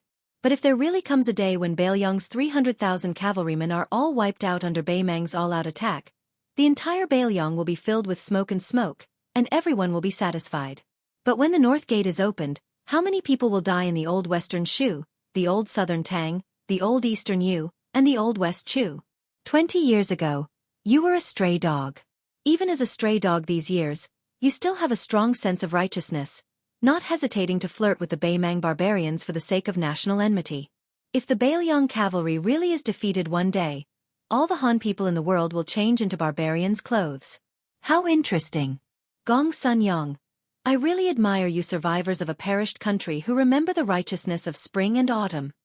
Without waiting for Gong Sun Yong to retort, Su Fengnian, who seemed to have lost interest, flicked his finger, and the porcelain cup filled with tea began to spin, not spilling a single bit of tea. Looking at the teacup, Su Fengnian said self-deprecatingly, "It's quite boring to say such empty words." Gong Sun Yong said, "As long as young Master Su can promise not to drag the fish dragons into the fire, Gong Sun Yong is willing to surrender." Gong Sun Yang's Gong Sun Yong. Gong Sun Yang's Gong Sun Yong. Senior Gong Sun, Senior Gong Sun, please don't test me. If I have any ulterior motives towards the fish dragon gang, I have 100 ways to destroy them. I will help you pick up the word that you lost. I'll give you the word loyalty as well. How about that? Gong Sun Yang's cloudy eyes gradually became clear. He leaned back and leaned heavily on the back of the chair. He looked like a short-sighted old farmer who didn't know where to put his life after carrying a burden for so many years. Now, he could finally take a break. Gong Sun Yong smiled. Now I know that there are benefits to being alone. I'm sorry to old gang leader Lu. And I Rong is a good girl. I hope young Master Su can treat her well. I'll have to rely on young Master Su to take care of her when she returns to Lingzhou. As for how to explain it to her, I'm sure with young Master Su's wisdom, it won't be too difficult. Su Fengnian shook his head. You don't need me to explain anything. As soon as he finished speaking, Lu Narong, who had accidentally come to Gong Sun Yang's place to discuss business, finally couldn't hold it in anymore. She suddenly pushed open the door. As tough as she was, she bit her lips and shook her head. Uncle Gong Sun, don't die. She was dejected and powerless. Let's go back to Lingzhou together, okay? Gong Sun Yong rubbed his eyes and didn't look at Lu Ni Rong. He said softly, "It's a pity that I don't have any wine. Young Master Su, it shouldn't be a problem to drink a cup of tea, right?" Just as he reached out his hand, he stopped. He, who was about to die, muttered to himself, "It's better to go down and drink to my heart's content. I'll have to trouble young Master Su to take Lu Ni Rong out." Su Fengnian said coldly with a heart of stone, "Gong Sun Yong, I'll watch you die." Lu Ni Rong said heartbreakingly, "Surnamed Su, are you still human?" Gong Sun Yong, on the other hand, was even calmer. He smiled, "That's good. Only then can I be considered completely dead. Ni Rong, tell old gang leader that Gong Sun Yong has let down the fish dragon gang all these years. His death wasn't unjust." Lu Ni Rong was unusually quiet. She didn't look at Gong Sun Yong, but stared at Su Fengnian with her red eyes. There's no more Gong Sun Yong in the world. Gong Sun Yong closed his eyes and straightened his back. He straightened his clothes and smashed his fists on his temples. He collapsed on the chair. Lu Ni Rong covered her mouth. Blood seeped through the gaps between her fingers. Su Fengnian turned his head and said, "Don't be in a hurry to cut ties with me. Don't think about leaving without the goods. If that's really the case, Gong Sun Yang's death will be in vain. As for what you hate me for, you can come up with a plan after returning to Baelyong. After leaving the Tumbling Horse Pass, I can kill Xiao Chong. In Baelyong, I can force Gong Sun Yong to die. Lu Ni Rong, don't join in the fun now." Lu Ni Rong released her palm. Her mouth was full of blood. She said coldly, "Tell me your real name." Su Fengnian thought for a while and pointed at the spring thunder saber.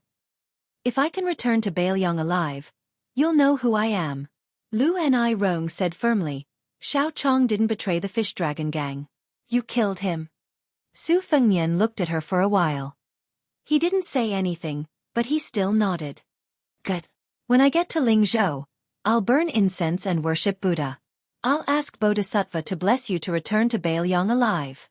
Lu Ni Rong turned around resolutely. Su Fengnian sat on the chair indifferently. He stared at the 2 cups of tea that neither of them had time to drink. He wanted to tease her by saying, "What a beautiful pair of legs. They're gone just like that." But when he saw the blood flowing from the corner of the old man's mouth, he didn't say anything. He just leaned over and gently wiped it with his sleeve. Chapter 413. The owner of the house, Wei Feng Chu, flew into a rage when he heard about the death. Cho Shui, the maid who came to deliver the news secretly, was so scared that she kept quiet out of fear. However, after years of nourishing his body, Wei Fengchu was no longer like an ordinary merchant, but more like a scholar. He immediately suppressed his shock and anger and let Cho Shui lead the way. This second-class maid was afraid of delaying the master's business, so she walked quickly. At first, Wei Fengchu didn't say anything and followed her into the courtyard. Walking in the narrow and dark corridors on both sides, Wei Fengchu coughed. The maid, who was carefully trained and sold to the Wei mansion at a high price, quickly slowed down. She looked back and saw that the master was deep in thought.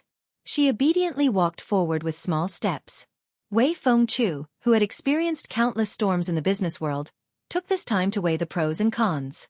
According to Cho Shui, young Master Su went to the house of the old man with the horn bow, and not long after, this murder happened. It seemed that he had a conflict with a woman named Lu Narong from the Fish Dragon Gang. Wei Fengchu rubbed his temples and rubbed his temples. Wei Feng rubbed his temples. When he was close to the house where the corpse was, he signaled Cho Shui to stay in the corridor. Then, he quickened his steps and walked into the house with a worried expression. He did not reprimand his nephew who came from afar but locked the door. Seeing that the young man was so calm after killing someone, he thought more highly of him. A playboy killed someone in his own yard. This kind of lawless calmness was not something to be seen in public. To cause trouble in someone else's house, he was either very shrewd or had someone to rely on. No matter what, Wei Feng felt that it was a good thing. He thought that Brother Qi did not have a son, but he had a distant nephew who was worth cultivating. No wonder this business was led by such a young man. A 30,000 taels business was really not small. Wei Fengchu immediately calmed down and moved a chair to sit down. He didn't show any anxiety and asked, "What do you need Uncle Wei to do?" Su Fengnian had thought of a set of words that could justify himself. Even if it wasn't perfect, it was enough to temporarily deal with an old fox like Wei Feng. Of course, the premise was that Lu Narong didn't go crazy and mess things up. He didn't expect Wei Feng to not ask anything, which surprised Su Fengnian. The reason why he dared to tell Wei Feng at the first moment was that he pretended to be the son of a general in Lingzhou. He was sure that Wei Feng wouldn't dare to go to the yamen and splash dirty water on him. As long as Wei Feng thought that he could work in the Wei mansion, then there was a discussion. Seeing his nephew's expression, Wei Feng took a look at his face. He poured a cup of herbal tea and smiled. "Nephew Su, to tell you the truth, even the granddaughter of the gang leader, Lu Narong, as long as she is in Uncle Wei's house, you can do whatever you want, as long as she is in my house of Uncle Wei's." "What? The yamen? Do you think the yamen, the guest of the a small gang like the Fish Dragon Gang?" "Ling Ling?" "To Ling. The yamen of the armies of even if Uncle Wei lent the Fish Dragon Gang 10 times the guts, would they dare?" "Nephew Su, Uncle Wei and Brother Qi are friends who have gone through life and death together, so we don't speak politely. Prostitutes are heartless, actors are unrighteous, and merchants are greedy for money. The old saying is true, but it doesn't mean that people like Uncle Wei don't care about friendship at all." When he saw his nephew stand up and bow again, Wei Feng glared at him and scolded with a smile. "Nephew, you must have learned this habit from the landowning households of Lingzhou. In the future, if you want to make a name for yourself in Lingzhou's northern Mang, this pedantic scholarly style cannot be the first. Why don't you try to bow again? See if I don't kick you out of the house. When in northern Mang, when in Rome, do as the Romans do. It's better for you to drink big bowls of wine and eat big chunks of meat." Originally, this old uncle wanted to let the servants bring you around the city to enjoy the scenery. Humph. Don't even think about it. Just stay by this old uncle's side for the next 2 days and watch how the business is done. Brother Qi is full of brotherhood in the Jianghu. Uncle Wei is far inferior to Brother Qi when it comes to wielding swords and spears. However, you don't have any other skills, but you know the ways of the world that can be exchanged for real money. Su Fengnian raised his cup and said with a bitter smile, "Uncle Wei, I'll replace wine with tea." "Cheers?" Wei Feng said with relief. "That's not bad." After drinking the tea, he got up and poured a cup for Wei Feng. After sitting down, Su Fengnian said slowly, "Uncle Wei, I still have to tell you about this matter today, otherwise it won't be good. The eldest son of the general has always coveted the Fish Dragon Gang and Lu Narong. He wants to take her as his concubine. Originally, the Fish Dragon Gang's strength was not among the best in Lingzhou, so it was impossible for them to win this business. However, since the eldest son is selfish, he can't be judged by common sense. The deputy leader of the Baimang gang, Xiao Chong, has a son called Xiao Ling, who is Lunarong's childhood sweetheart. There is news that when Xiao Chong returns to Lingzhou to wash his hands, he will take the opportunity to propose marriage between Xiao Ling and Lunarong. How could the eldest son let the father and son of the Xiao family get what they want? Therefore, after leaving Tuma Pass, I have some martial arts skills. According to the eldest son's instructions, I was lucky enough to kill Xiao Chong and frame a few horse gangs. I didn't expect that the guest Gong Sun Yong would notice the clues and threaten to tell Lunarong and the Fish Dragon gang. Therefore, I had no choice but to fall out with them. I roughly set up a trap and only told Lunarong that Gong Sun Yong is a remnant of the spring and autumn period who secretly colluded with the Baimang. This way, I barely managed to calm the simple-minded Lunarong. Uncle Wei, are there any flaws in this plan? If I ruin the eldest son's plan, even if I bring money back, I won't be able to make a name for myself in the general's residence. Presumably, Uncle Wei also knows that although the second son is born of a concubine, he is quick-witted and has made some achievements in Lingzhou's scholarly circles. Therefore, the mother and son are quite favored. The second son has deliberately tried to rope them in again and again, which has already made the eldest son dissatisfied. This trip to Baimang is both an opportunity and a crisis for me. If I succeed, everything will be fine. If not, I'm afraid I won't even have a foothold. Wei Feng's eyes revealed a trace of the elder's appreciation of the younger generation. He smiled and nodded, stroking his beard. Even though he was sitting next to a dead person, he still said slowly, "Nephew, you are able to plan step by step on small matters and have good foresight on big matters. Not bad, not bad. You are a promising talent." Su Fengnian lowered his voice and blushed. "Before I left, I wanted to shamelessly ask for a letter from my uncle so that he could put in a good word for me to Uncle Wei. However, when Auntie started at the dinner table, she was scolded by Uncle Wei. He said that a man who wants to start a family has to do everything himself. Asking for charity is not a damn skill. Fortunately, Auntie slapped the bowl and said that she would cook tomorrow, so Uncle Wei didn't continue to scold me." Wei Feng laughed and pointed his finger at Su Fengnian. This was the first time the old fox laughed so comfortably. Then he sighed and said, "It is indeed Brother Qi and Auntie's temper." When Uncle Wei was young and down, he freeloaded for 3 years. Although Auntie occasionally complained, it was because she was angry that I didn't strive for it and lamented my misfortune. She hoped that I would have a bright future, not because she was stingy with those bowls of rice that didn't come easily. She also had bad intentions and looked down on me. Uncle Wei didn't have the realm to repay a drop of water with a gushing spring. However, no matter how heartless Wei Feng was, he didn't dare to forget the kindness of living for 3 years. These years, Uncle Wei could be considered to have built up a large family business, but Brother Qi and Auntie never sent a letter to him. They were afraid that if they had something to ask of him, it would reduce their friendship. Brother Qi and Auntie were kind, but how could they not be cruel? They were already half a foot into the ground. Who knows when they would fall asleep and never wake up again? Why should they care about these things? Now that your nephew is in Uncle Wei's house. Good, good. No letter from home is better than 1,000 words. Su Fengnian whispered, "Uncle Wei, find a good place to bury this guest of the Fish Dragon gang. Is there any trouble?" Chapter 414. Wei Feng waved his sleeves and said, "It's not worth mentioning. However, Uncle Wei will speak frankly. Compared to the relationship with the weapons supervisor, you have to value your relationship with Brother Qi more. Therefore, it's okay if your relationship with Lunarong is stiff for a while, but you can't ignore her forever. In the future, if she enters the general's manor as a concubine and is favored, you have to know that a woman's ability is greater than anything else. If you're not careful, you'll be smashing your own foot with a rock. There are too many examples of this, so you have to be careful.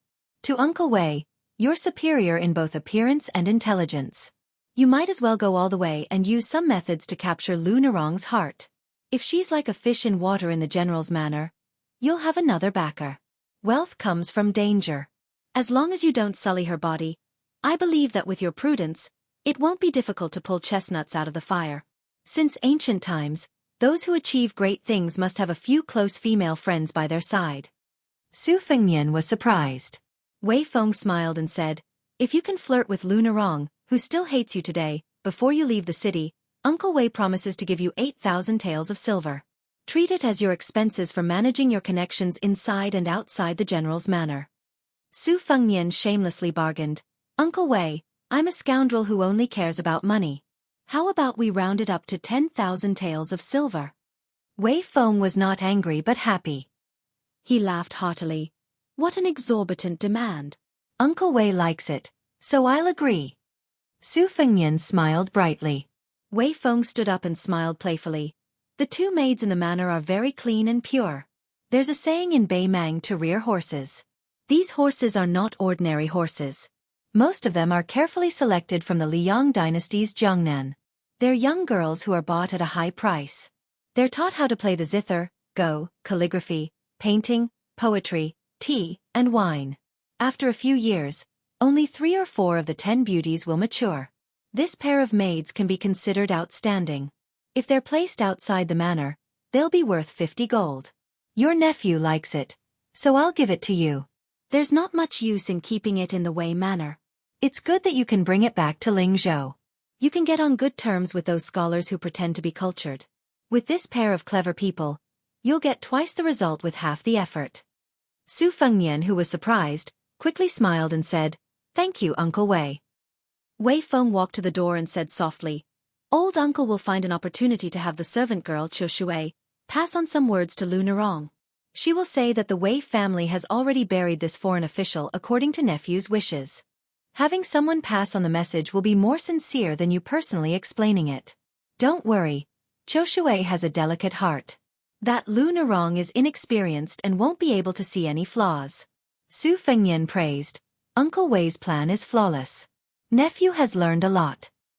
It's fortunate that the stubborn brother Qi has such a sweet-tongued nephew like you.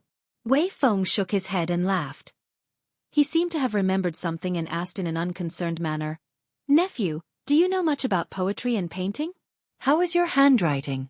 Uncle Wei has gone with the flow these past few years and spent a lot of money to buy over 100 types. Most of them were plundered at a low price from the remnants of the spring and autumn period, who fled to northern Mang's territory. There are few knowledgeable figures in the Wei estate. Uncle Wei is afraid that he will make a mistake and be laughed at by the experts, so he is embarrassed to show them to others. If you, kid, know some tricks, then let this old uncle take a look. If Uncle Wei is in a good mood, I'll take a few. Su Fengnian rubbed his hands and recommended himself. Uncle Wei has suffered greatly in this life because he can't read. As a result, I've been studying diligently to obtain scholarly honors. My handwriting is not bad. Furthermore, I've helped the eldest young master for many years. It's inevitable that I've seen some valuable paintings and paintings that can be verified as fake. I barely have some insight. If Uncle Wei doesn't mind, let me take a look. Uncle Wei sighed helplessly and said, If I had known, I wouldn't have brought up this pot.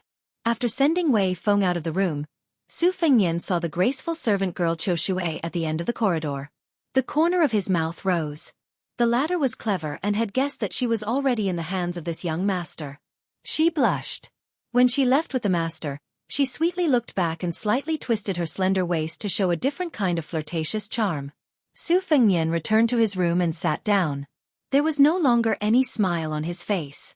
If a girl like Lu Nirong was present, she would probably only think that the elders were kind and the juniors were well behaved. She would never have noticed the smoke of war and intrigue that filled the air. At that time, when they were talking about letters from home, Su Fengnian knew that there was a small mistake that could not be considered a mistake.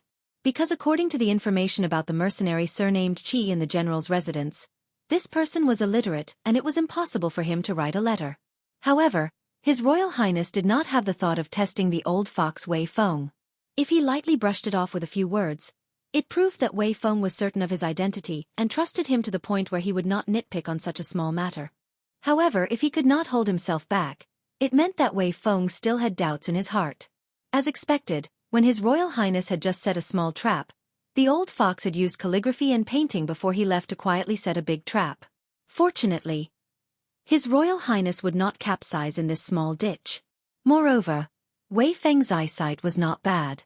He recognized that this nephew of his was a rare commodity worth hoarding. That was why he generously gave him money and a servant girl. It was all because he wanted Su Fengnian to have a meteoric rise in Lingzhou in the future. His business would naturally receive rich returns. If the old fox was only concerned about their brotherhood in the past, he definitely would not have been so generous. How could a young and inexperienced girl like Lu Narong not be bullied in this Jianghu where jackals and wolves ran rampant and foxes gathered? Su Fengnian quietly waited for Wei Feng's trusted aide to come and collect the corpse. He stood at the window and muttered to himself, "The Jianghu is sinister. Senior Gong's son, if you're still alive, do you think that what the eye doesn't see, the heart doesn't grieve over? Don't worry, if I return to Bailiang alive, the Fish Dragon Gang will receive some secret support. If I die in Beimang, you and that narrow-minded Miss Lu will have taken revenge. If I wasn't His Royal Highness, with Senior Gongsuan's temperament, we could have become friends despite the difference in age. I know that Senior will definitely not betray anyone, and with that pouch of green ant wine from back then, I won't be the evil person who extorts a confession through torture.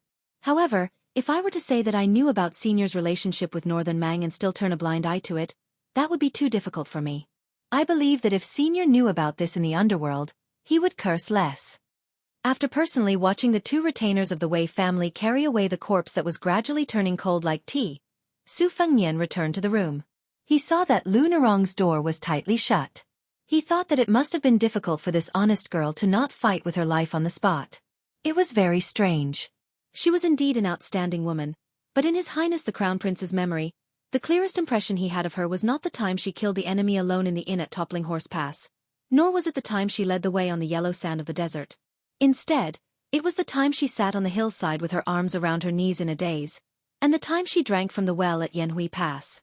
The Qingming festival was approaching. How could it miss out on the bitter rain that broke the hearts of passers-by? The path to the tombs was muddy so that the later generations could remember their ancestors with every step they took. In the curtain of night, the heavens were not stingy with a pitter-patter of rain. Su Fengnian pushed open the window. The breeze was chilly. He listened to the rain patting the lotus flowers. However, his expression was cold. He wasn't sure if His Royal Highness could hear the bleakness and desolation in his voice.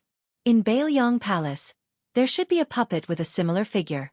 It was wearing the mask that Xu Xiu had meticulously made, carefully playing the role of His Royal Highness. Su Fengnian leaned against the windowsill without a trace of confusion. His eyes were abnormally resolute. At Toppling Horse Pass, he wanted to pull out his saber for the first time. In the end he failed. At the top of Yanhui Pass, he wanted to pull out the Spring Thunder but failed. Su Fengnian seemed to be admiring the scenery. In fact, he closed his eyes and formed a seal with both hands, washing the qi in his body over and over again. True yang grows from the root. Yin Fu descends to the yellow court. The river flows endlessly and the spirit is firm. This is the Zhenren's great refining form. Su Fengnian stood still like this for a full 2 hours.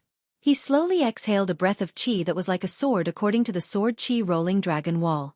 With a bang, it stirred a lotus flower in the pond and turned it into fine powder in an instant.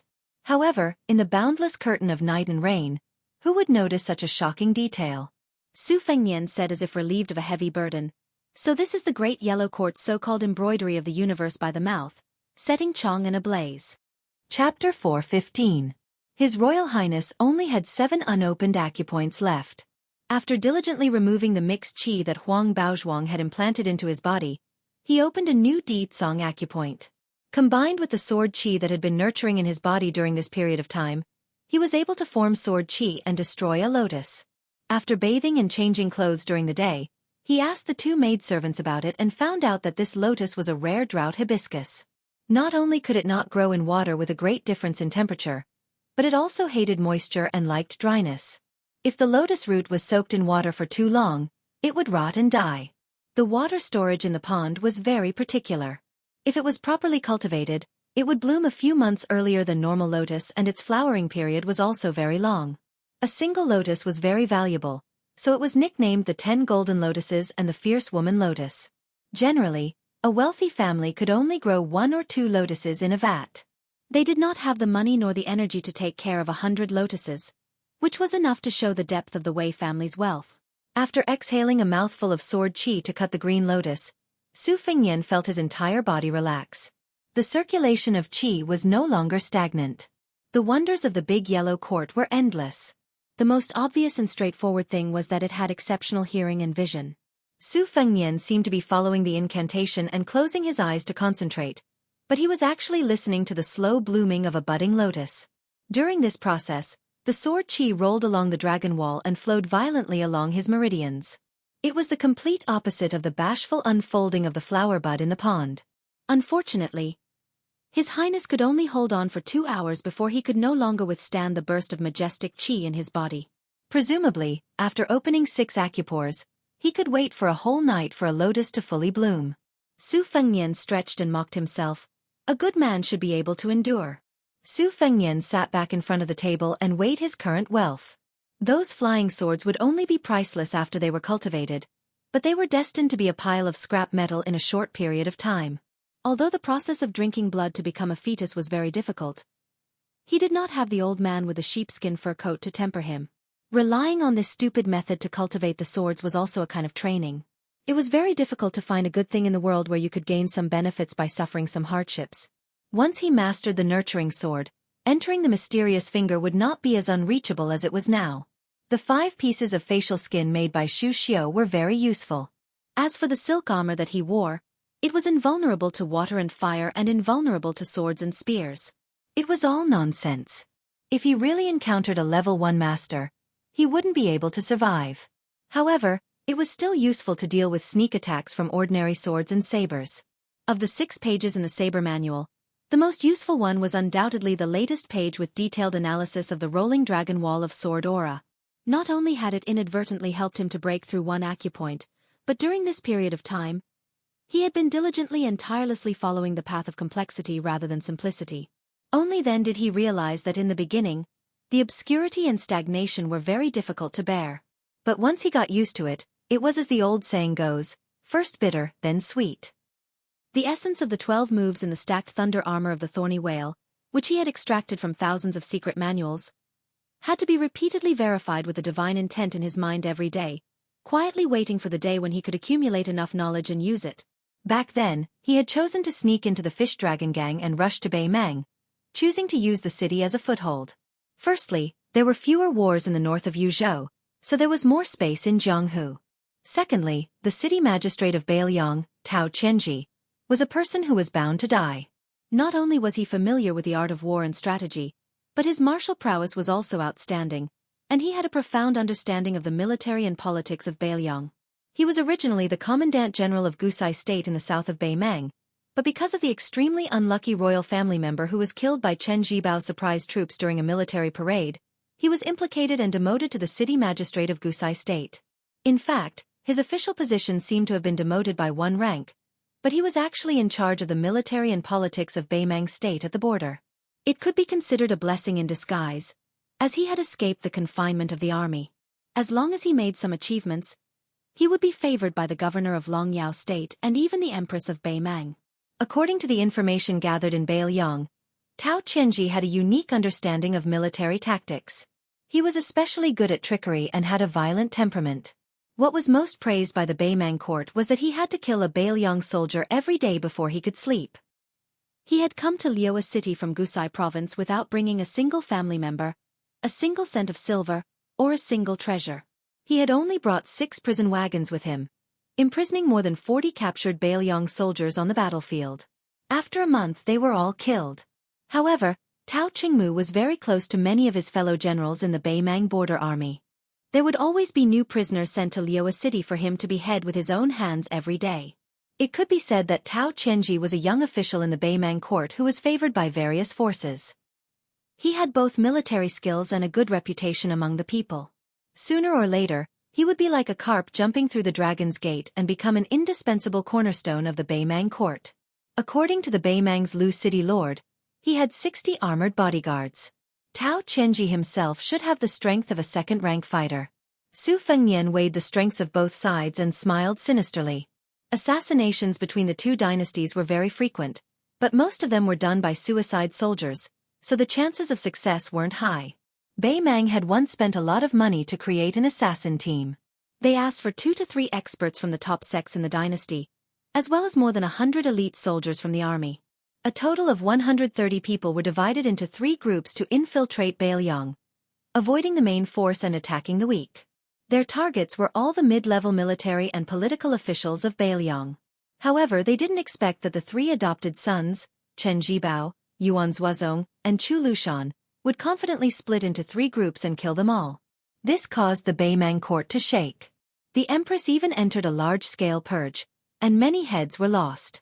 However, in reality, she only found out a few pawns of the Beimang court that had been hibernating in the Beimang court for many years. The funny thing was that in the end, when they found out that it was the right minister of the Beimang, they found out that one of the spies was a two-faced person. The Beimang didn't refuse any business in Bailiang. Relying on the golden name of the right minister, they wantonly sold military secrets, causing the originally powerful right minister to resign and live in seclusion in the mountains. The enmity between Liang Mang and Liang Mang was not something that could be explained in a few words. It was like a chopping board. Today, it was smeared with your blood, and tomorrow, it would be added with my blood. Layer by layer, it had long solidified into a disgusting blood monument. A gentle knock sounded on the door. Su Fengnian knew that one of Qiu Shuichuan's servants had arrived. He said, "Come in." It was Qiu Shuichun, who was relatively small and delicate. Her skin was white, and she had a slightly round and inconspicuous oval face. For such a small girl, if you used a little bit of force on the bed, you would be worried that you would rub her body. She was worthy of being a little girl worth 50 taels of gold. It was a pity that Su Fengnian had to be a vegetarian monk for every day that he did not have the full yellow courtyard. There were so many women in Wutong Garden who were worth 80 taels of gold and above. His Royal Highness, not to mention his cultivation and other aspects, just his willpower alone was enough to make people sing and cry. The young servant girl carried the food box into the room. Her slender calves quietly came out from under her skirt. Her movements were playful as she hooked the door. Seeing young Master Su look over, she smiled with a red face. She placed the food box on the table and stood to the side with her head lowered. She timidly said, "Sister Qiu Shuichun asked me to warm the bed tonight. I wonder when young master will be resting." She did not have the face to say the words, "serve in bed." She looked at her toes, and her ears were completely red. In reality, during the cold of spring, it was a very common duty for servant girls in large families to warm the bed and warm the quilt. During the hot summer, no matter how tired the servant girls were from fanning themselves, according to the rules, they were not allowed to doze off for an entire night. She and Qiu Shuichun were both jaspers who had been carefully trained and were very familiar with serving their masters. However, they rarely had the opportunity to show their faces in the way manner. Seeing this handsome young master who was highly regarded by the master, their love was far from that of love. It was the natural shyness and timidity of women that was real. Su Fengnian opened the food box and picked up a piece of date cake that melted in his mouth. He raised his head to look at the servant girl. Her face and figure were only 70 taels of gold, but she had a pair of beautiful eyebrows. Her eyebrows were charming, and she had a hidden charm at a young age. She did not know that when she started out in the spring, she was judged by a horse breeder that her eyebrows were worth 30 taels of gold. His Royal Highness had spent a lot of time looking at the beautiful flowers, so his eyesight was not bad. Su Fengnian reached out to pick up a piece of cake and handed it to the girl. He smiled and said, "There is no rush. Sit down and chat first." The little girl softly said, "Oh." She sat slightly sideways across from Su Fengnian. She took the cake with her head still lowered. Her small mouth slightly opened and closed as she ate carefully and slowly. Su Fengnian said something that spoiled the mood. "You guys are staying in the city. You should be paying respects to your ancestors and sweeping the tombs. Where would you find yellow paper? It will be the Qingming festival in 2 days. I want to burn paper at the corner of the street to pay my respects to the south." Chapter 4:16. The pretty maidservant raised her head and was about to speak when she realized that she still had some pastries in her mouth. She was afraid that she would be disrespectful to young Master Su and quickly swallowed them down. She reached out her finger to wipe off the pastry crumbs at the corner of her mouth. The maidservant's eyes were naturally filled with love. She smiled softly and said, "Young master, just give me your orders. Chun Nong will prepare them for you tomorrow." Su Fengnian smiled and nodded. He reached out his hand to wipe off the pastry crumbs that were not actually wiped off. He squinted his eyes and teased, "It's here." The maidservant gave him a charming look and lowered her head, not daring to look at him. Choshui knocked on the door and entered. She saw this scene and blushed. She brought over more than 10 famous calligraphies and paintings.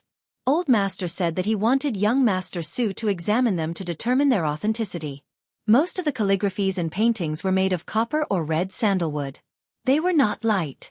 Su Fengnian stood up and helped to move them to the table. Qiu Shui saw that Chun Nong was still in a daze and secretly tapped her forehead. She softly reprimanded, "Don't you know how to add oil for young master when the lamp is dark?" Chun Nong pouted her lips in grievance. She saw Qiu Shui's slight glare and quickly went to add oil for a white jade guanyin vase-style oil lamp with a smile. Su Fengnian did not care about this small fuss. He wiped his sleeves with both hands. After Qiu Shui moved the food box away, he slowly spread out a calligraphy and painting on the table. He smiled. It was Chen Chun's painting of flowers in hot summer, from the previous dynasty. Unfortunately, the original work was in Bailiang Palace. He was not in a hurry to reveal the truth and rolled it up again. He opened the second scroll. It was Lu Ji's painting of birds in Cassia and Chrysanthemum Mountain. The colors were bright and the strokes were delicate. The blank space for 300 years was densely covered with the seals of later collectors. This was enough to prove the rarity of this calligraphy and painting. Su Fengnian had been influenced by Minister of State Li Yishan for many years. Even without the dazzling array of seals, he knew that it was undoubtedly an authentic work. He closed the scroll again and opened the third scroll. It was the painting of Plum Blossom Hengqin, by the late emperor of the Southern Tang dynasty. However, it was a fake. What was interesting was that the latter was obviously better in terms of strokes. After Su Fengnian finished reading it, he said softly, "Qiu Shui, Chun Nong, bring paper and brush." Qiu Shui pulled up her sleeves with 2 fingers and ground with the other hand. Chun Nong did not dare to be lazy and helped to put a paperweight on the calligraphy. Su Fengnian's strokes were slow and leisurely. Qiu Shui and Chun Nong looked at each other and saw the amazement in each other's eyes. They obviously did not expect young Master Su's calligraphy to be so beautiful. It was to the point of concealing it. They admitted that they would not be able to write something like this even if they worked hard for 10 years. Out of the 11 paintings, Su Fengnian purposely could not tell if 3 of them were real or fake. He pretended that he did not dare to speak carelessly and mistook 2 of them as rare. The remaining 6 were all accurate. The last 8 had detailed reasons as to why they were real and fake, as well as their relative valuations. Among them, the valuations and the real situation were both wrong and right. Since the old fox Wei Feng wanted to test him, His Royal Highness could not be too honest. As for the small regular script of more than 100 words, of course he would cover it up. This kind of trick would not be exposed no matter what. After the ink was slightly dry, Qiu Shui could not bear to let go of the small regular script in her hands.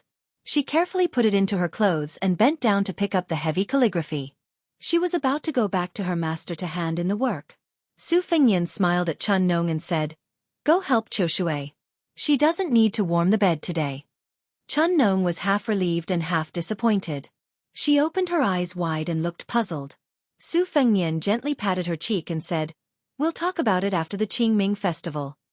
Qiu Shui and Chun Nong walked out of the room together with the calligraphy. There was a servant girl of the same age who came to hold an umbrella for Qiu Shui in the corridor. She was shocked to see Chun Nong and her initial jealousy faded a little. The smile in her eyes immediately became more sincere. Actually, there was no need to hold an umbrella to block the rain from her master's study to hear. It was just that the calligraphy in her arms was worth a lot and she had to be serious about it, so she had an extra umbrella. The 3 servant girls walked back together. Naturally, there was a lot of teasing and teasing between the girls. Qiu Shui and Chun Nong came from the same family and they were like sisters. There was a subtle gap between them and the servant girl who came from a different background. However, when intelligent girls interacted with each other, they naturally wore a thick mask with heavy makeup. Su Fengnian closed the door and sat cross-legged on the bed. This was the second time he traveled with Li Chuangong's clay figurine. As long as there was a bed to sleep on, most of them would be in this position asking for trouble. Moreover, if they didn't take off their soft armor, the room would be adjacent to or facing the old god of sword Li. It was easy to imagine how afraid His Royal Highness was of death. Although the majestic Tao Qianji was dressed in a civil official's robe, it was difficult to conceal the aura of a general that had crawled out from a pile of bones. The study room was simple and crude. Many of the antiques and treasures that had been purposely left behind by the previous city magistrate were all pawned on the first day. All the gold and silver that had been obtained were distributed to the remaining city magistrate soldiers, while the civil officials and scribes did not receive a single copper coin. During this period, There was an official who took advantage of the convenience of his duties to secretly embezzle 200 taels of silver. After he was arrested, 30 elite soldiers of the city magistrate's mansion broke in. His head dripping with blood was hung on the flagpole of the martial arts field. This official had some background. His clansmen reported this matter to the deputy head of Dragon Waste Province's county magistrate. Tao Qianji did not bring his family with him, but this former 4th-rank Chongsu general was not a rigid man. Every few days, he would spend money to invite the most popular women of the city's brothels to his manor. No matter how much money was spent, he would not skimp on it. At first, some of the brothels did not dare to accept and were forced into his hands. After a period of fear and trepidation, the city overseer did not show any signs of settling accounts. Only then did they feel relieved. In addition, the heroic deeds of this Chongsu general continued to spread throughout the city. Gradually, Tao Qianji's reputation rose like a tide. Many brothels took the initiative to send their top courtesans to the city overseer's manor. Originally, they could earn dozens of taels of silver a night, but when they opened their mouths and asked for only dozens of taels of silver, Tao Qianji did not fuss over the details. He appeared more and more like a general, making the people of the city who were originally afraid that thieves would come and clean.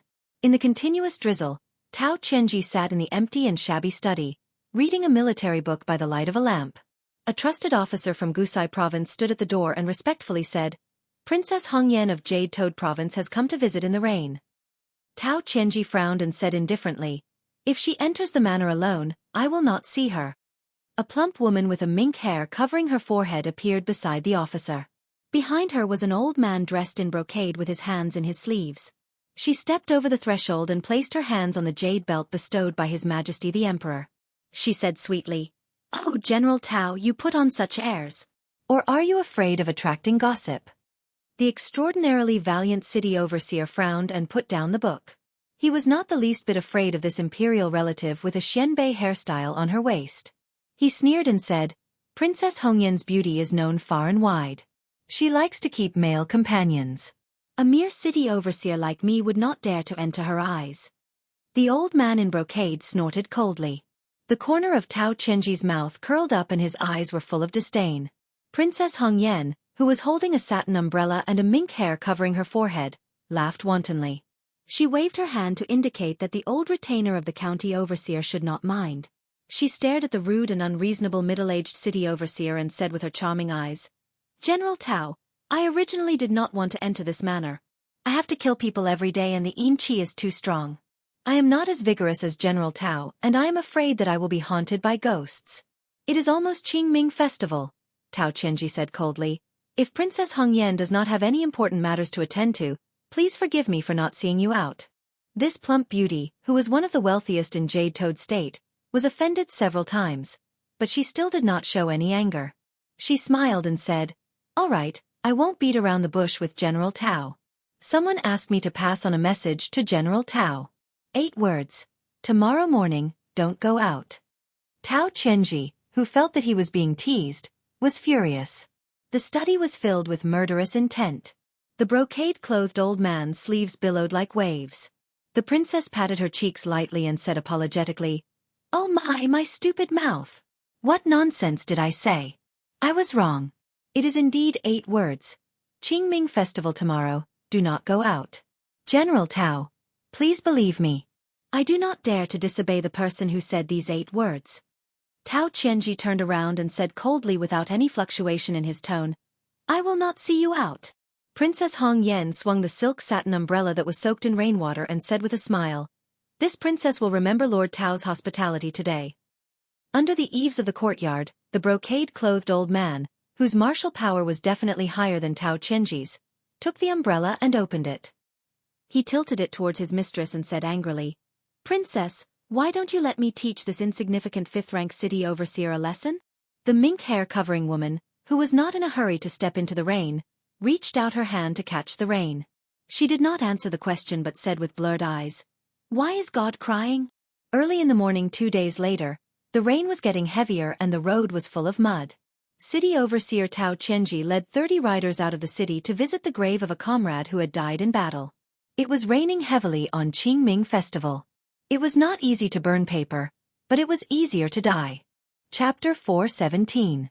The The Baimang border was similar to the Han customs of the Liang dynasty, especially after the refugees of the Eight Kingdoms had moved in. In fact, there was not much difference. On the Double Ninth Festival, they would plant dogwood, enjoy osmanthus and eat mooncakes. On New Year's Eve, they would set off firecrackers, and today's tomb sweeping day. The men of the family, regardless of age, would bring wine, food, fruits, and paper money to the graves. They would burn the paper money and cover the old graves with new soil. As the younger generation, the children and youths would fold tender yellow twigs and stick them in the graves. After burning the paper money, they would kowtow and pay respects to their ancestors, and pray for some good fortune before they could return. There was no fixed time to visit the graves during tomb sweeping day. It could be sooner or later. However, because of the heavy rain in Baimang, most of the graves were on the outskirts of the city and were not close by. Many of the common people were worried about their clothes and hoped that they could wait until the rain lessened before going to visit the graves. Therefore, the departure of the 31 cavalrymen from Baimang was very eye-catching. The limestone streets of Baimang were slanted from the middle to the sides. Normally, it was not easy to notice them, but during the heavy rain, when the rainwater slid into the gutters, one would be able to see them clearly. The sound of the hooves of the 30 armored cavalrymen pounded heavily on the hearts of the people on both sides of the street. Connecting this Commandant General's bloody deeds of killing more than 100 enemies on the border battlefield and killing people and drinking to his heart's content every day in the Baimang Manor, the common people felt more and more that they could rely on this Baimang Manor, who had a military background. Wei Feng was a merchant, and no matter how much money a merchant made, his status was still inferior to that of a landowning household. Although Wei Feng was one of the few wealthy people in Baimang, his manor was still 2 streets away from the Baimang Manor. Fortunately, the Wei Manor was on the main road of the city, quiet amidst the commotion. It just so happened that one could see the 31 cavalrymen galloping out of the city. Leading them was the armored Tao Qianji, who did not conform to the official system. His steed was a rare Fergana horse, light gold in color. Fergana horses were already exceptionally precious, and this fine steed, bestowed by the Gusai Prefecture, was the most outstanding of its kind. It was exceptionally vigorous, making the rich in the city drool and the common people fearful at the sight of it. The city overseer, Tao Qianji, took the lead, his eyes looking straight ahead. Naturally, he did not notice that under the high walls of the Wei Mansion's main gate, there was a young man with a saber on his back, squatting down. A servant girl with a delicate body and charming eyes was holding an umbrella for him. That young master was squatting in a corner with his knees bent, his face facing the south. With great difficulty, he had burned several handfuls of yellow paper money. Probably because he had done his best, he put the remaining handfuls of yellow paper money back into his bosom. The pretty and pitiful maid reminded him in a low voice, "Young Master Su, it's not good to put the paper money for the ancestors into the arms of the living. Shall I help you keep it?" Su Fengnian stood up and saw that her left shoulder was soaked. He used his fingers to push the mahogany umbrella towards the maidservant. He crossed his hands and placed them on his abdomen. He looked at the armored horses galloping away in the rain. He smiled but didn't say anything. He just shook his head. Out of the corner of his eye, he saw that the small umbrella was quietly tilting towards his head. He took the umbrella, feeling both angry and amused, and held it over the 2 people's heads. The maidservant, Chun Nong, raised her small head and blinked her pair of eyes that were naturally overflowing with spring. Su Fengnian rubbed her head and smiled. "I'll send you into the mansion first. Later, I'll go out for a walk. You don't have to follow me. This time, I'm leaving the city and I don't know when I'll be back. If we get to the town god's temple and the rain isn't as heavy as it is now, I'll help you and Chushui bring a tray of Zhouji's soup dumplings." The young maidservant, who had just started to grow, said considerately, "It's just these roads. I'll be there in a few steps. Young master, you can just go straight for a stroll." Su Fengnian narrowed his extremely beautiful red phoenix eyes and pretended to be wronged. He teased, "I wanted to say a few more words to a certain young lady, but she doesn't understand the situation." At that moment, the young lady seemed to have been struck by lightning. Her entire heart and liver trembled. She was so infatuated that she couldn't speak. She could only tilt up her small chin, which would suddenly sharpen if she was a few years older, and look at the young master with an intoxicating smile in front of her. Some first awakenings of love were always inexplicable. Perhaps most of them would be blown away by the rain and wind. However, The scene at this moment caught the young lady unprepared. Su Fengnian smiled as he sent her into the Wei Manor. After entering the door, the young lady didn't immediately walk into the deep courtyard. Instead, she stood where she was and looked at his slender back. She looked carefully and saw that when he held the umbrella and walked through the curtain of rain outside the eaves, his figure paused. It was as if he was looking through the umbrella at the sky that was like a large ink-stained inkstone. Su Fengnian held the umbrella and walked slowly on the street. His shoes and socks had long been soaked when he burned the paper. His Royal Highness in Bailiang stepped on the stone slabs in Baimang City to kill the 31 Iron Horsemen, including the mayor. The truth was that it was a bit cold. It was similar to the damned weather that made people shrink their necks and curse. The Fish Dragon Gang had paid a huge price to send the goods into the city. In fact, after they handed over the goods to Wei Feng, they had nothing to do with it. However, they still stayed until today and agreed to leave the city in the afternoon. In the past few days, Wei Feng had done his part as a host. He had asked several stewards to take these country bumpkins who had never seen the world to experience the taste of gentleness. This alone cost more than 3,000 taels of silver. In the eyes of the Fish Dragon Gang, this was a shocking extravagance. Even they felt a little embarrassed when they were eating, drinking, whoring, and gambling. Only Lu Nerong, who had suffered a lot, remained silent.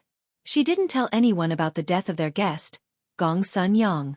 The young Wang Dashi was the only idiot who had always stayed in the Wei mansion. In addition to practicing martial arts, he also memorized the incantation. The day before yesterday, young Master Su taught him a sword move. Unfortunately, he couldn't learn it no matter how hard he tried. Fortunately, young Master Su seemed to be a strange master who was not afraid of his disciple's stupidity, but was afraid of his cleverness. Wang Dashi didn't feel burdened. Since young Master Su had kindly taught him, he would learn it honestly. He only knew that the move was called 3-Jin. Just by hearing the name, Wang Dashi was quite fond of it and felt a sense of closeness. It was not like the tricks that the masters in the Fish Dragon Gang used to scare people. Who were they trying to scare? Anyway, even Wang Dashi didn't believe that these moves could be that powerful. Su Fengnian stopped and turned to look at the unexpected person. He said calmly, "You're going to visit Gong Sun Yang's grave?" Lu Nerong, who looked miserable and haggard, nodded and then said word by word in a deep voice, "Or I won't let you visit the grave." Su Fengnian shook his head and said, "I'll just walk around the city. I won't go to Gong Sun Yang's grave to say anything. I really have nothing to say. Miss Lu, you worry too much." Lu Nerong strode forward, leaving Su Fengnian far behind. This new enemy of fate left the city one after the other. Lu Nerong went southwest, while Su Fengnian went southeast. It was raining heavily, and the sky was as dark as night. The official road was muddy and difficult to walk on. Su Fengnian's boots were covered in yellow mud. After walking neither fast nor slow for the time it took for 3 incense sticks to burn, he did not come across a single gravedigger. Su Fengnian exhaled a mouthful of fog and closed his umbrella with a bang, allowing the soybean-sized raindrops to smash against his body. He began to run wildly, but he did not run straight along the official road. Instead, he ran in an extremely large circle. Every time his toes stepped on the ground, a mud hole would be created in the ground and countless splashes of water would splash up. If an ordinary person was watching, they would only see a green shadow flash past, leaving behind a string of water puddles that were 6 zhang apart like blooming lotuses. It was like using a pebble to float across a lake. City Overseer Tao Chenji came to a lonely grave mound. Lying inside was a comrade of the Gussi Border Army, who didn't have any official title. When he died, he was only a sergeant. This old fellow entered the Border Army's infantry battalion at the age of 16 and had been in the army for more than 30 years. He spent 2 years relying on luck to kill a northern Liang cavalry to rise to the rank of sergeant. Then, he wasted an entire 20 years in this position as a sergeant, going back and forth on the battlefield, never killing many people. However, it was strange to say that after all these years of dealing with the King of Hell under a hail of arrows, he still didn't die. The old sergeant had only led a dozen or so brats under his command, and now, only 4 of them were left. Tao Chenji was one of them. He had been promoted from an infantry soldier to a cavalry soldier, rising rapidly to the position of commandant general. One of them had become a 5th-rank infantry commander, one of them had become one of the few outstanding sentries in the Gussi Border Army, And the last one had an even more illustrious official position than Tao Qianji, vaguely about to become a pillar of the northern Mang royal court. The old corporal was greedy for life and afraid of death. What he taught these new soldiers was not how to kill the enemy bravely, but how to fight a war with a cowardly attitude. For example, he taught them how to play dead without leaving a trace, how to steal the valuables from corpses, and how to behead the enemy to gain military merits. But it was precisely this old ruffian, who was about to receive a salary and retire at home, who had died in a battle without warning. He had blocked a fierce Baelyong saber for his subordinate, and his entire back had been slashed open. He was just an ordinary foot soldier of the Baemang border army, and the soft armor he wore was completely useless against the sharp Baelyong saber. Tao Qianji and a few of his peers were still young at that time. They held the dying corporal in their arms and did not understand why this old man, who was addicted to alcohol, said that it would be better to die on the battlefield rather than in a coffin. Before the corporal died, he nagged and nagged. He was not a man of integrity, but he was in so much pain that tears and snot flowed down his face. In the end he said, "It really King hurts." 30 personal guards from Gusai neatly dismounted from their horses and stood in the distance. 2 of them took off their backpacks. One of them took out a few bottles of good wine that the general had specially bought with a lot of money. There was nothing else but wine. The other took out a large stack of paper money wrapped in oil paper, and handed it to the general along with a fire starter. After that, he opened an umbrella to block the wind and rain. Chapter 4:18. Tao Qianji squatted on the grave mound and smashed a wine bottle with his fist. 6 or 7 bottles of expensive soju from Gongnam-do in the Liang dynasty flowed freely into Baemang and seeped into the mud in front of the grave along with the rainwater. Tao Qianji flicked the tongs used in the army and ignited the yellow paper. He muttered to himself, "Old man, you don't have much ability, but you taught us how to survive. At that time, if you didn't say that it was useless for you to accumulate military merits and gave those 2 heads to Dong Zhuo, this guy wouldn't have the glory he has today even if he was beaten to death. If you didn't block a knife for me in the end, I wouldn't have been able to get you good wine. That Dong Zhuo is a stone in a latrine pit. He has a stinky and stubborn temper. When we were drinking, he let it slip that he didn't have the face to see you, an old man who is as prideful as he is. I didn't think as much as he did. Since we're already in Lucheng, it wouldn't be right if we didn't bring you a few bottles of good wine that you've coveted for a long time during the Qingming festival. You're a narrow-minded old man. When I stole your wine, it was like stealing your wife. Oh, I forgot. You've been single your whole life. If you're still alive today, old man, you only need to tell us who you like. Dong Zhuo and I won't be afraid of anyone. We'll help you snatch it." Tao Qianji held the burning yellow paper in his hand, completely ignoring the burning pain. He said softly, "Before I came to visit your grave, I killed a Baelyong soldier. I chopped off his limbs with my own hands with a Baelyong knife. I know you're a coward and I'm afraid you won't be able to sleep well, so I didn't bring him to your grave to disturb you. Old man, let me tell you. In fact, the Baelyong cavalry only thought we were invincible when we were young. It was mainly because we were scared by you. Every time before we went to the battlefield, we would see you trembling and your legs shaking just by hearing the hooves of the horses. Even Dong Zhuo and I were scared to death. Now that we've killed so many Baelyong soldiers, it's actually not that big of a deal. When we came to Lucheng, we brought 4 cages of Baelyong soldiers. Many of them were begging for mercy like dogs. Some of them were worse than dogs when they drew their swords against their fellow soldiers in order to survive." After the yellow paper was burned, Tao Qianji clapped his hands to disperse the ashes. He slowly got up and said, "I won't keep you from drinking." The 31 cavalries silently mounted. Tao Qianji. Tao Qianji's. Tao Qianji. Of Tao Qianji. Tao Qianji nodded and said with a smile, "I thought those parasites in the imperial family sauce jar would take the opportunity of my demotion to come here and clamor to beat a drowning dog. It seems that I overestimated their courage." The captain sneered. "What kind of brave soldiers can these embroidered pillows wearing silver armor and carrying silver swords produce? Even if there were 100 of them, they would only be stuffed between our teeth." Tao Qianji raised his head to look at the gray sky. The rain showed no signs of abating. He withdrew his gaze and said calmly, "Return to the city." The sound of thunder, rain, and horse hooves. 1 cavalryman followed the other. They rushed out of the 2 to 3 miles long muddy path near the burial mound and were about to turn into the official road. Tao Chenji's pupils shrank. A trace of ruthlessness flashed through his eyes. He raised his hand and the 30 cavalrymen behind him stopped instantly. Normally, the official road could allow 4 cavalrymen to ride side by side. But after the heavy rain, it was full of potholes. 3 cavalrymen riding side by side was the limit. If the cavalrymen wanted to maximize the impact of their charge, 2 cavalrymen would be the best. On the official road splashed with water droplets, a young man with a saber stood with an umbrella. There was no way the military officer who was proficient in scouting could investigate every single blade of grass and tree within a range of 3 li in such a short amount of time. Together with the fact that the heavy rain had erased all traces of footprints, he could only guarantee that there was a group of around 10 people. Towards this fish that slipped through the net, the Northern Mang's 6th-rank military officer berated, "Who goes there?" The man with the saber didn't speak. He just slowly closed the umbrella and inserted the tip of the umbrella into the mud beside him. Tao Chenji was indeed a decisive general. When he saw the young man's action, the corner of his mouth twitched. He said calmly, "2 teams, charge. Kill without mercy." The 2 cavalrymen rushed out side by side. The horses under the cavalrymen were strong.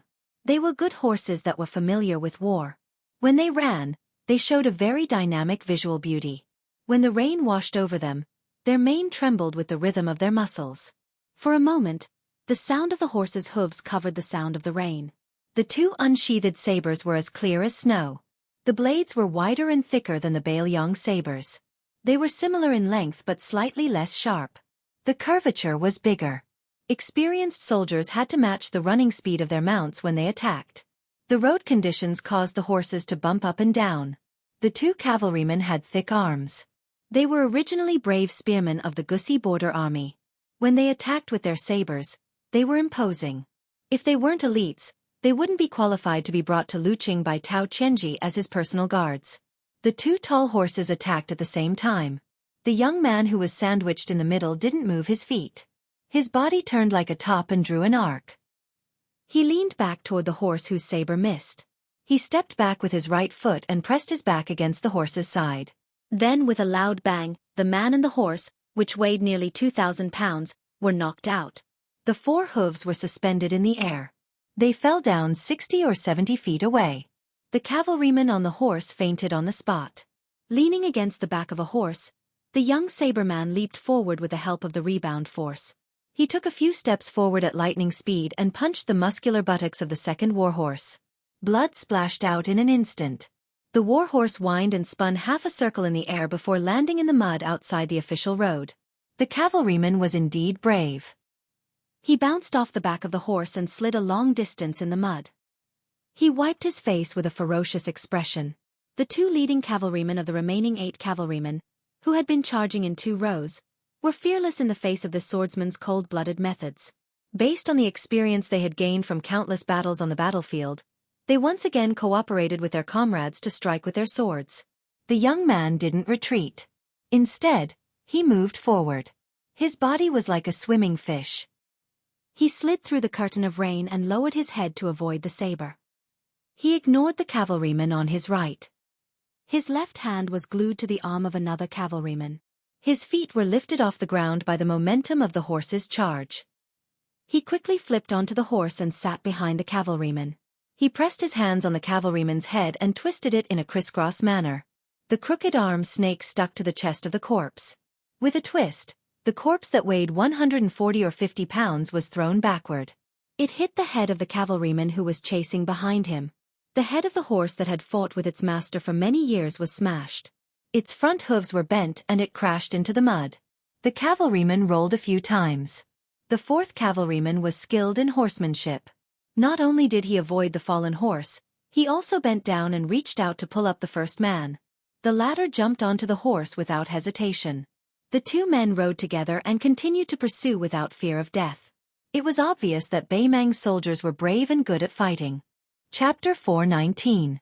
The machete man had no intention of engaging in a horse battle with the remaining city riders.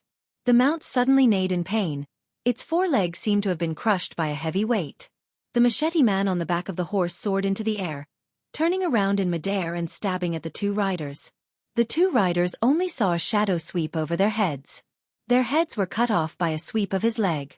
Their bodies rolled into the yellow mud in the distance. The handsome swordsman, who had never drawn his saber, stood on the back of a galloping horse. He tapped the ground with the tip of his foot, and his body shot toward another cavalryman like an arrow leaving the bowstring.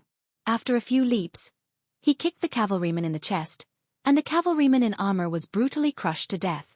The cavalryman was separated from his horse one by one, and his internal organs were shattered into a mess.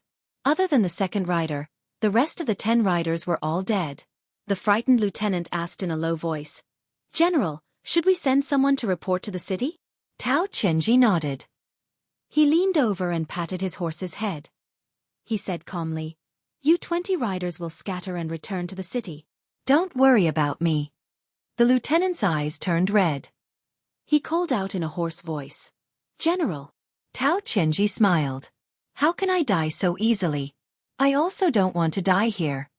After Tao Chenji finished speaking, he coldly said, "Listen, return to the city." After a brief hesitation, the 20 riders left with hatred in their hearts. The young machete man didn't stop them.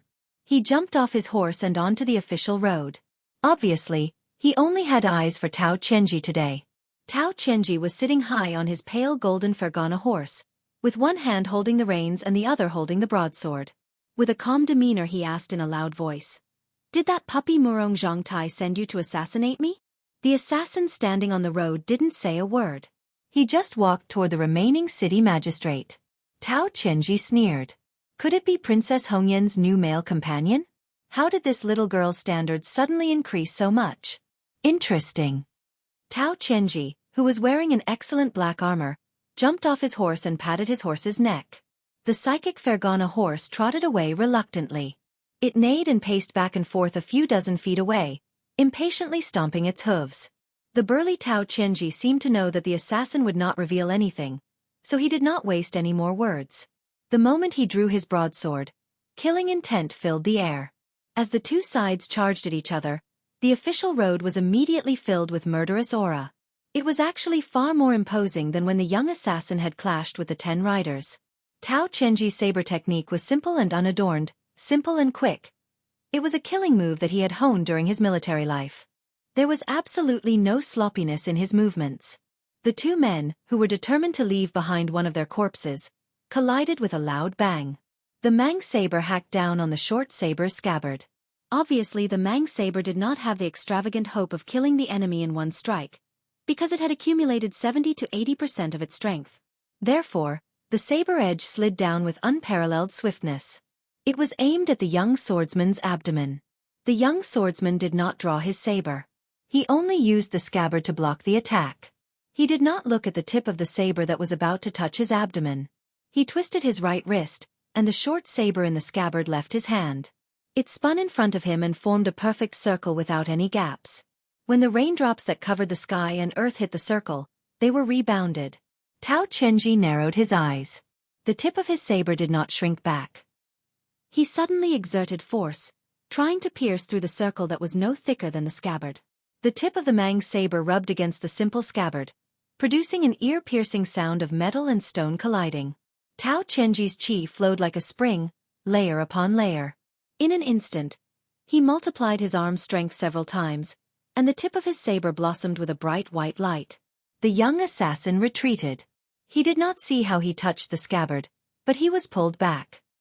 His right hand swept out in a subtle angle, and the scabbard in his hand spun rapidly around the tip of the saber like a viper. Then, it climbed up and was about to chop off Tao Chenji's wrist that was holding the saber. Tao Chenji pulled back his hand slightly and snorted coldly. Where did this unorthodox saber technique come from? Insignificant skill. This cavalry general, who had always been famous for his horse battles in Gusai, swung his sleeves. His Mang saber successfully knocked away the strange scabbard that was still spinning incessantly. Seeing that the person in front of him was unarmed, his Mang saber shone brightly and was about to break the silent assassin's chest. However, when Tao Chenji saw the assassin's right arm pull back and then pull back, he became vigilant. He used the 1,000-pounds fall. His feet sank deep into the mud, and he lowered his head to avoid the scabbard that was about to cut his head. Tao Chenji, who had dodged the attack, pulled out the tip of his foot, splashing a large piece of mud as he pounced on the young swordsman with endless strange techniques. Both of his hands gripped the hilt of his saber. His robust body leaned forward, and with a strong momentum, he crashed into the young swordsman with his saber. The scabbard did not cut off Tao Chenji's neck, but it did not fall to the ground. Instead, it circled in the air like a swallow and came to the assassin's left hand. With a flick of his finger, the scabbard left his hand in the blink of an eye and stabbed toward Tao Chenji. Somewhat aggrieved, Tao Chenji twisted his Mang saber and rolled his body along with it.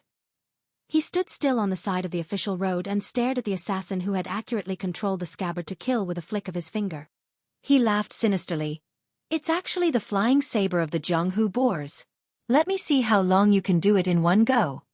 The scabbard was like a nimble swallow circling around the beam. Every time the swordsman flicked his finger, it would circle incessantly. Neither side gave the other a chance to rest. The white light of the Mang saber was like a firefly. Tao Chenji rolled his saber and moved away. The scabbard circled in the air like a swallow, constantly colliding with the Mang saber. In contrast, Tao Chenji, who was full of murderous intent, was unable to restrain his anger. The rolling momentum of his saber was terrifying. The assassin, who was none other than Bailiang and His Royal Highness, was much more leisurely. On the official road, he used the flying saber that he had stolen from Xiao Chong outside the Tumbling Horse Pass and the Fish Dragon Gang's master's three-cupped fists. He had mastered it thoroughly and was strolling leisurely. He seemed to know when to advance and when to retreat. He already had a somewhat lofty Grand Master's demeanor. There was once an old man wearing a sheepskin fur coat who made an immortal kneel with an umbrella. The scabbard of the Spring Thunder had failed several times against Tao Chenji's armor.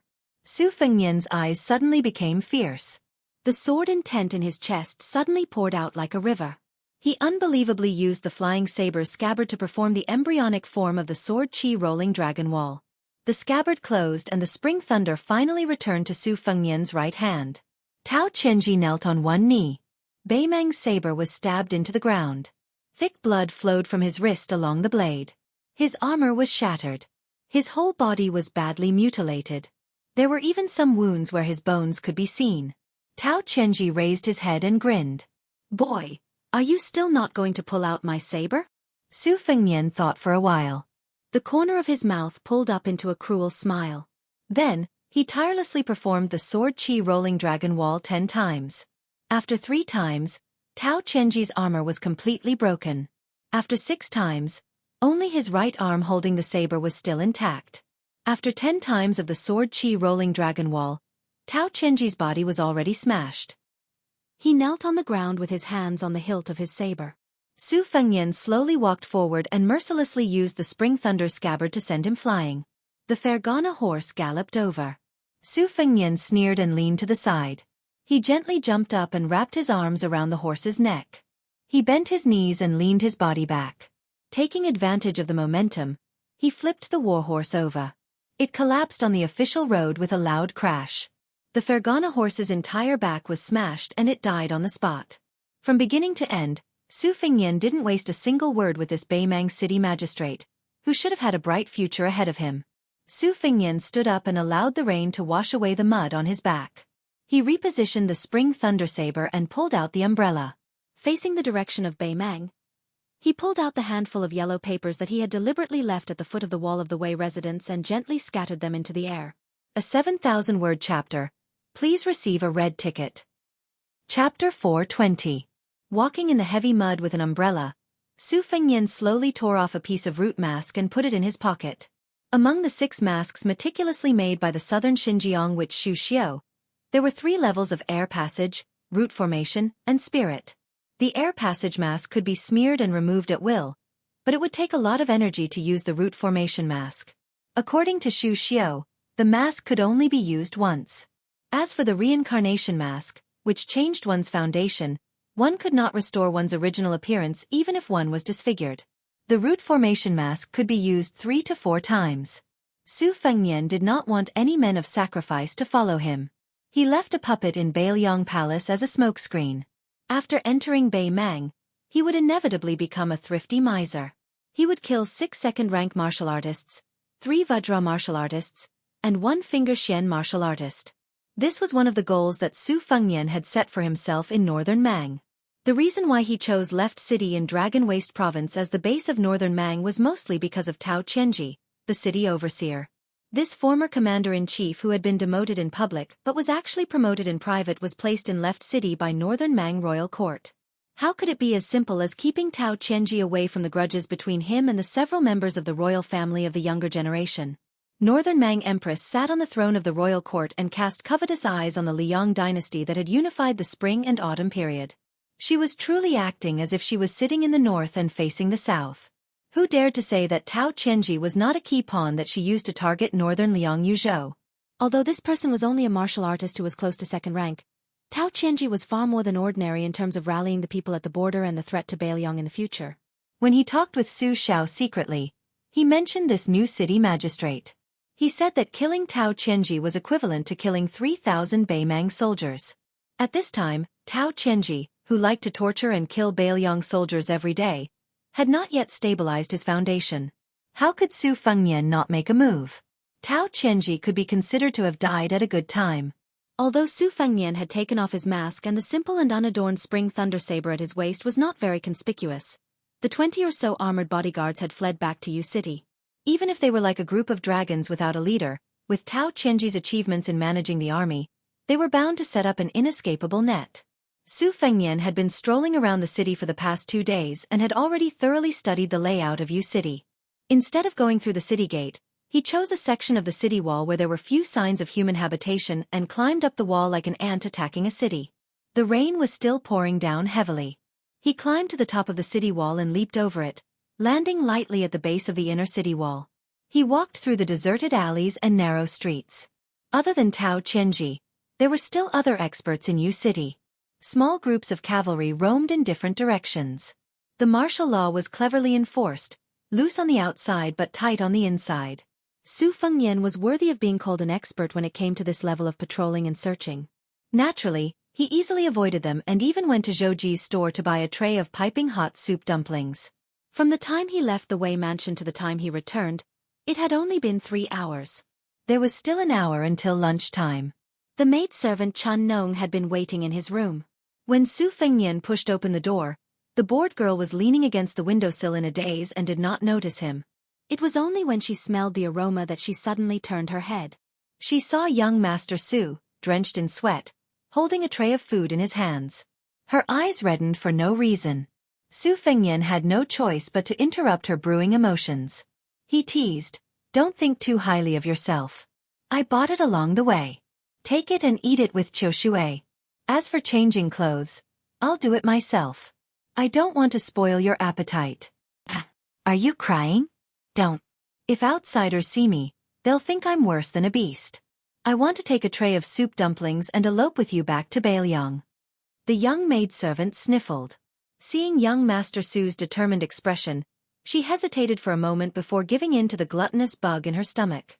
She carefully took the soup dumplings and walked to the doorstep. She glanced back and smiled charmingly. Su Fengnian waved his hand and waited for her to trot far away before locking the door.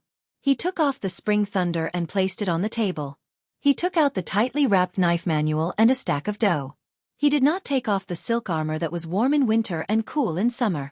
He changed into a clean and comfortable scholar's robe and put away his personal belongings. He could really be considered to be alone in the world. Chun Nong must have eaten the soup dumplings carelessly. She was dragged back by the ear by Qiu Shui, who was more sensible. She helped young Master Su with his hair. Chun Nong kept throwing meaningful glances at Sister Qiu Shui. The latter quietly sighed and asked, "Young Master Su, are you leaving Luqing to return to Lingzhou today?" Su Fengnian nodded and went straight to the point. "Uncle Wei's original intention was for the two of you to return to Lingzhou with me. However, there's a saying. If a man doesn't have a career, how can he start a family?" Turning his head, he saw the two maidservants looking at each other. They were very cute. Su Fengnian laughed and said, "You really believe me? I'm just poor and can't afford to raise the two of you. I want to make a few more trips to Beimang and earn some money before bringing the two of you back to Lingzhou in a grand manner." Chun Nong, who was combing Su Fengnian's hair, timidly said, "Chun Nong and Sister Qiu Shui can play women's and zither. It's fine even if we don't need young Master Su's support." Qiu Shui's thoughts were much more meticulous and mature. She quietly shook her head at Chun Nong. The latter's eyes were wet like a broken dam. She was like a pool of water that had been wrinkled by the spring breeze. She was full of affection, but she obediently bit her lips and did not cry out loud. Of course, Su Fengnian would not really bring the two maidservants back to Bailiang. Even if he used his identity as a disciple of the military supervisor's mansion, it was not suitable.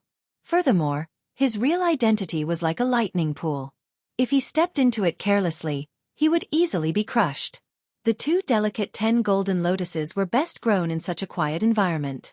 If they were transplanted into a turbulent river, they would only die early. During the last lunch in Lucheng, the most eye-catching dish was actually a fried snail with ginger and pepper. Qingming's snail, as fat as a goose, was a pile of green on the white jade plate. It was a pity that the members of the Fish Dragon Gang were a group of boorish men. They only recognized pigs, cows, and sheep as meat dishes.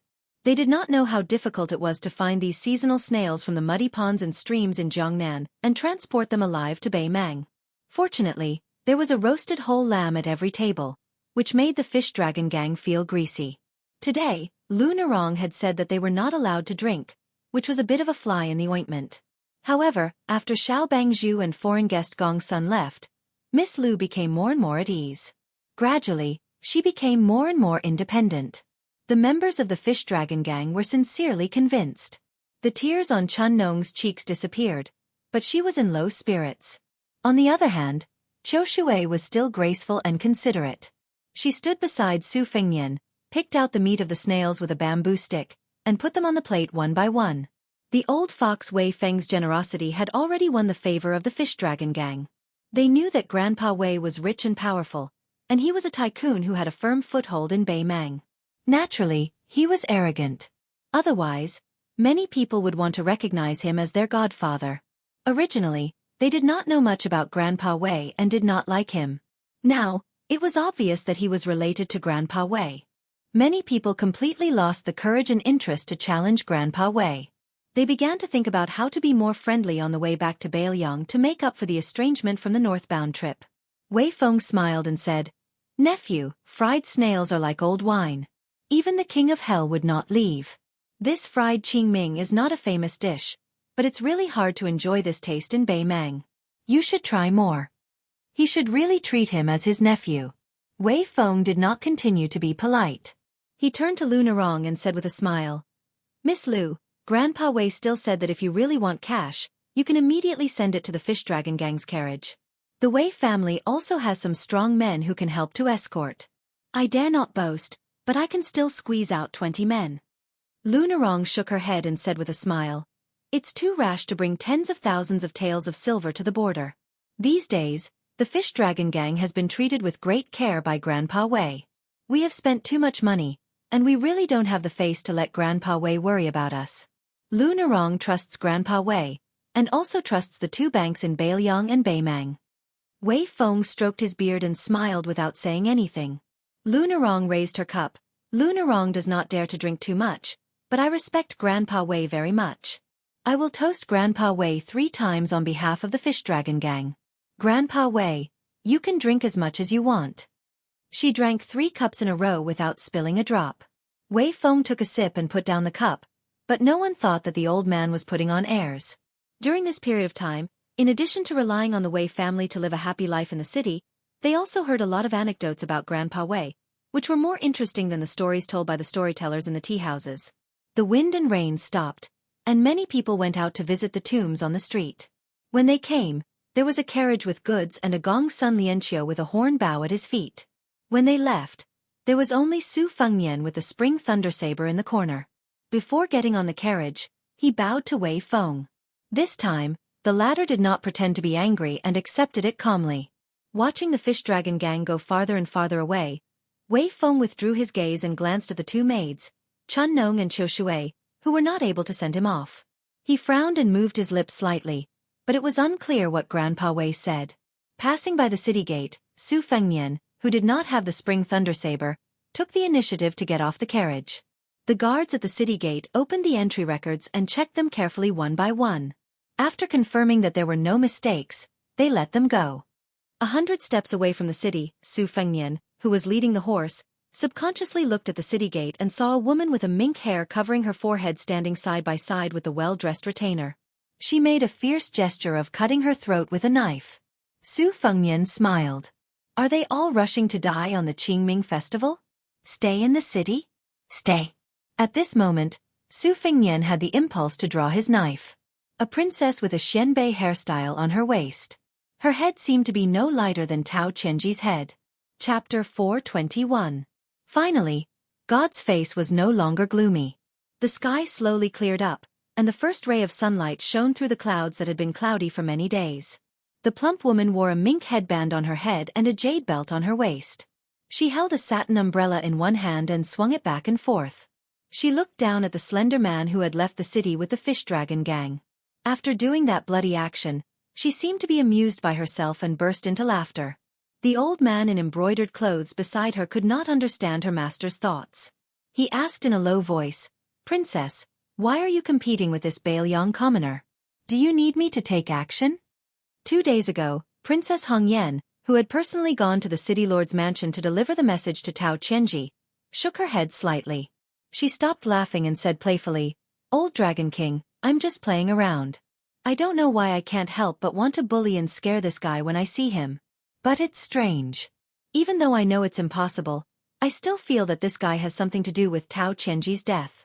We women's intuition can't even be understood by ourselves." The old man in embroidered clothes smiled and said, "How can I deserve to be called Dragon King by Princess Hong Yan?" The woman, who was already extremely wealthy in the Beimang dynasty, smiled and did not comment. She gently spun the satin umbrella with a red sandalwood handle. She had liked rainy weather since she was young. She would spin the umbrella in the rain and shoot the raindrops. The Northern Mang Empress, who was over 50 years old, had always been cold and indifferent to the royal family. She was only exceptionally fond of this young princess. When Princess Hong Yan was still a child, she would often follow her father into the palace to meet the emperor. His Majesty the Emperor would personally place her on his lap and watch her play. This was once a rare and heartwarming scene in the imperial palace. Unfortunately, after she grew up and left the imperial city, it was inevitable that her warm relationship with the emperor would gradually drift apart. This was especially so after Princess Hongyan's father committed a serious crime of speaking out of turn. It had already been several years since she last saw the iron-blooded empress who had killed the empress, the emperor, and the emperor's descendants. She sighed and shook her head to dispel some of her gloomy emotions. Her eyes sharpened as she said, "Tao Chenji is beyond redemption, his death is not to be regretted. He was such an important figure in the royal court, yet he was angry with me, a princess. He insisted on leaving the city during the Qingming festival. Now look, he's been killed." According to the description of the guards, the self-proclaimed painter Helian Jiyuan also painted a portrait of him. Hundreds of light cavalry equipped with only a broadsword, searching the city like headless flies. Isn't it like looking for a needle in a haystack? Tao Chenji's death is so dubious. Murong Zhongtai and the rest of the scum who have old and new grudges with Tao Chenji will be played to death by Fatty Dong, and the rest of the young men with real power in the army. It will be a big fuss over a minor issue. After all, Murong Zhongtai and I are cousins. The old man, who always had his hands in his sleeves, smiled and said, "If the princess grieves over the death of the rabbit, then you are giving too much face to Murong Zhongtai and the others." The woman's face changed like the day in June. She giggled and said, "That's right. Although these brats always followed me around when they were young with 2 trails of snot hanging from their noses, it's a pity that the older they get, the less adorable they are. I'm too lazy to care about them."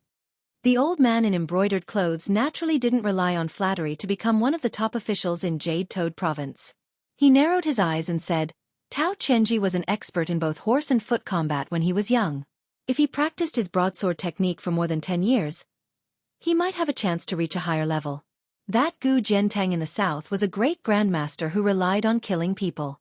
There are many hidden guards in the city, which means that the slightest movement in Bailiang can't escape our eyes. Therefore, the assassin who broke through the border single-handedly is most likely not a weakling. After easily killing 10 elite cavalrymen, he then killed the small second-pin Tao Chenji in a short time and made the reinforcements rush to empty space. The key is whether or not the assassin drew his broadsword when he killed Tao Chenji. If he didn't, then it's a bit exaggerated. I reckon that not only will the city be in a state of chaos, Many of the feudal officials in Dragon Waste Province will also be on tenterhooks. The woman with the mink hair covering her forehead laughed heartlessly and said, Dragon Waste Province can't be compared to Gusai Province, which has been through the flames of war for a long time. The old men here are used to living like princes and all of them are fat. When they look down, they can't even see the little bird under their crotch. It's better if more of these Baimang officials die. The old man in embroidered robes laughed out loud. This young master's tongue was indeed as vicious as ever. Although he had followed her around for many years and had already toured all 8 provinces of Baimang, he was still surprised from time to time. Princess Hongyan murmured softly, Li Yong has Zhao Go, but don't we also have a spider web in Baimang? I'd like to see when this assassin will run into the web. 2 cocoons, 6 men holding poles, 300 men catching men, and 80 women pouncing on butterflies. They're all like mad dogs. Hearing this string of obscure words that did not cause any ripples in the ears of the common people, the old man in embroidered robes looked around vigilantly. Seeing that there was no one around, he did not make a sound. The woman with the mink hair covering her forehead smiled charmingly and said, Old Dragon King, what are you afraid of? Weren't you a big shot in this spider web before? Now that there are 6 insufferably arrogant men holding poles, almost half of them have to call you martial uncle. The old man sighed and said, Without that layer of human skin identity, even a newly promoted man catching men won't take this old servant seriously. Chapter 422. She smiled and said, Everyone says that the old Dragon King has 1 foot in the Vajra realm and 1 foot in the Profound Finger realm. He is ranked 9th among our northern Mang's 10 great devils. The old man in embroidered clothes was slightly absent-minded and shook his head. Compared to Tuoba, Hong Jingyan, and Luo Yang, whether it is in the realm or the ability to kill, I am far behind them. The woman touched the mink headscarf on her head. She looked innocent and charming as she said sweetly, You may be lacking compared to them, but you are much better than them. I am so envious. The old Dragon King smiled knowingly. Outside the city, the young man from the Fish Dragon Gang, Wang Dashi, was walking beside young Master Su who was leading a horse slowly. The young man had followed young Master Su's gaze and looked back. When he saw the woman with the mink hair covering her forehead, he was startled. Not all young men in Jianghu had the courage and confidence to not be afraid of tigers.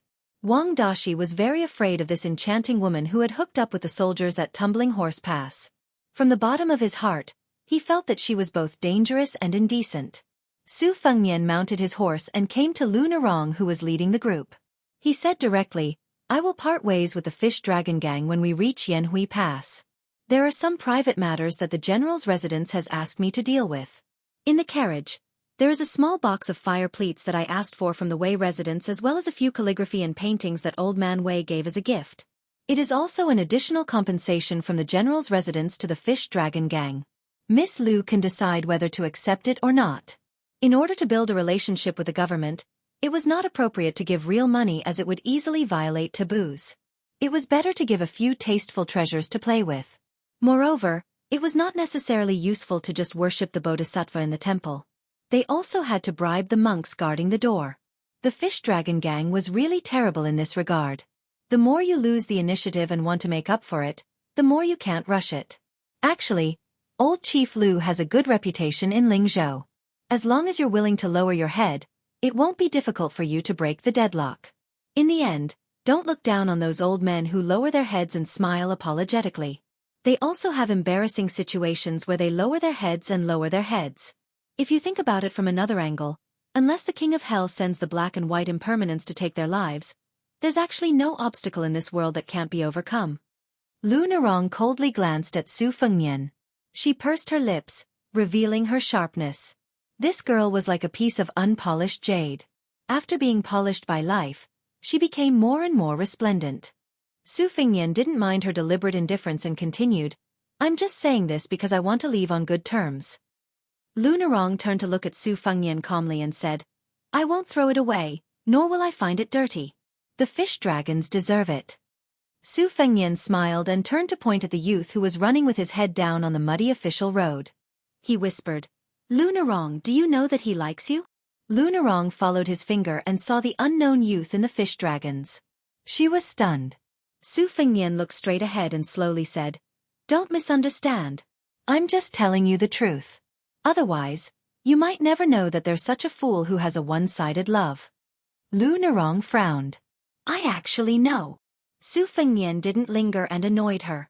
He pulled on the reins and slowed down.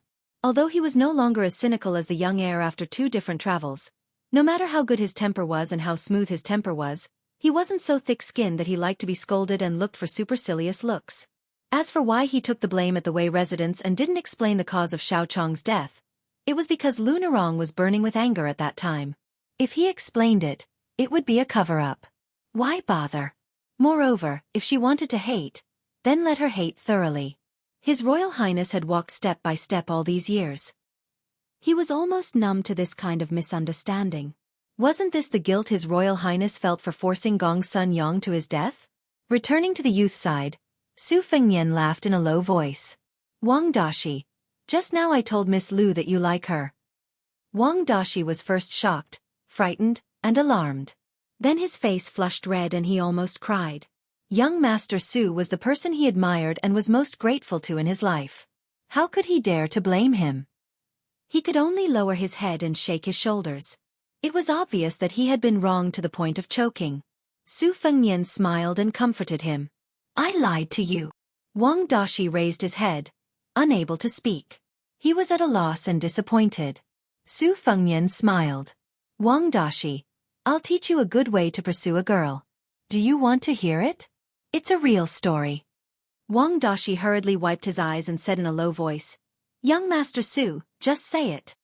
Su Fengnian gazed at the bright sky where the dark clouds had dispersed. He said softly, Walk in front of her and tell her that if you want Jianghu, I'll give you one. If you want the world, I'll give you one. As for me, I just want a son. Will you give it to me? Wang Dashi was dumbfounded. He stammered, I don't dare to say that. The corner of Su Fengnian's lips curled up and he smiled gently. Wang Dashi then realized and asked curiously, Young Master Su, who is it? He has such guts. In our Lingzhou dialect, he's very domineering.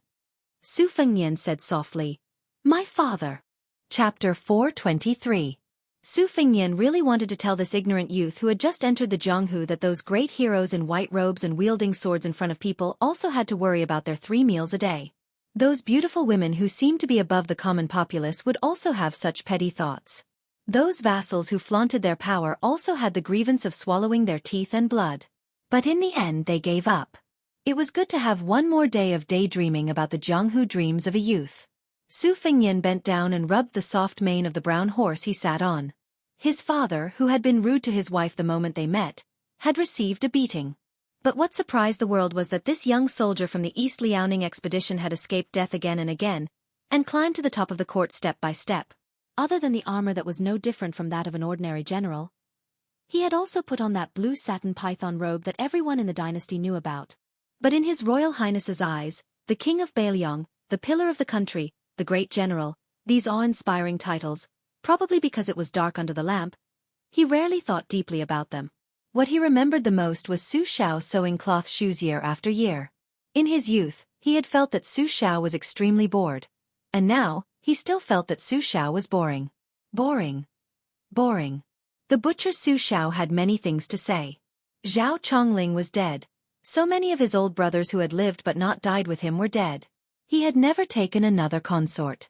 His children had married, traveled, and traveled. Who could he find to talk to? Su Fengnian exhaled deeply. He suddenly realized that he was also very bored, at least on this trip to the north. For some reason, His Royal Highness thought of Wooden Sword Wanhua's catchphrase. He was very depressed. The Fish Dragon Gang safely reached the vicinity of Yanhui Pass. Su Fengnian also turned back north. The reason why he did not leave the city and went to the heart of Dragon Waste State was because he was afraid that Old Fox Wei would notice. Refusing to accept the spring water was already suspicious. Su Fengnian did not want to cause more trouble over such a small matter. The parting with the Fish Dragon Gang was neither sad nor joyful. It was as calm as water. The Fish Dragon Gang did not dare to enter the city and could only spend the night on a lush slope. The feeling of using the sky as a blanket and the ground as a bed was not good. It was just something to talk about after success. Not many people were willing to suffer such hardships. Of the Fish Dragon Gang, only the young man sent Su Fengnian off. As the sun set in the west, Su Fengnian stopped before getting on the horse and said with a smile, "The fist technique I taught you is not a divine mental cultivation method. It relies on dripping water to penetrate a stone. You can treat it as strengthening your body. As for the sword technique called 3 Jin, you may not be able to use it in your entire life. If you knew that the swordsman who created this sword technique was an old blacksmith with a missing front tooth, you would be very disappointed. As for him, his surname is Huang and he is from Western Shu. He has been poor all his life and has neither a wife nor a disciple. I will treat it as accepting you as a disciple on behalf of old Huang. Both of you are stupid. A stupid master does not mind that his disciple is not smart. There are too many sly people in Jianghu. Every one of them is a fox who wants to become a demon. I am one of them. Honest people are rare. You are one of them. So don't learn from me. If I don't return to Bailiang, at least he still has one move of his sword technique." After Su Fengnian mounted his horse, the man, the horse, and Spring Thunder rushed towards northern Mang. Wang Dashi stopped and looked into the distance. When young Master Su's figure disappeared, he clenched his fists and encouraged himself, warning himself not to be lazy. As soon as he turned around, he saw Lu Nerong standing not far away. The courage he had just gathered disappeared. The young man was only left with uneasiness.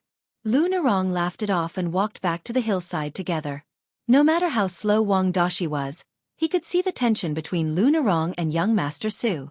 He said carefully, "Young Master Su is really a good person." Lu Nerong said softly, "Of course he is a good person to you. I don't deny it." Wang Dashi's face turned red. The young man was simple and honest. He was clumsy and did not know where to start. Su Fengnian rode alone to the north and sat on the horse's back.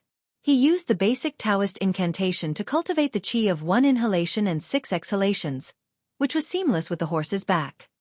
He blew to remove heat and calm the heart, breathed to calm the 8 winds, breathed to plant the green lotus, breathed to raise the dragon and tiger, and constantly supplemented by knocking on the teeth to knock on the golden jade, which echoed in his mind.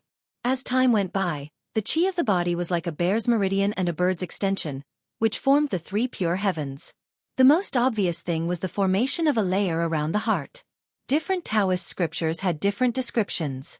Some said that the Jin Dan became the Yuanying of the Zhenren, while others said that the heart was planted with the longevity lotus. Su Fengnian could already clearly feel the 6 qi of the heart in his body circling around his heart, like a dragon biting a pearl, providing a strong protection to his heart.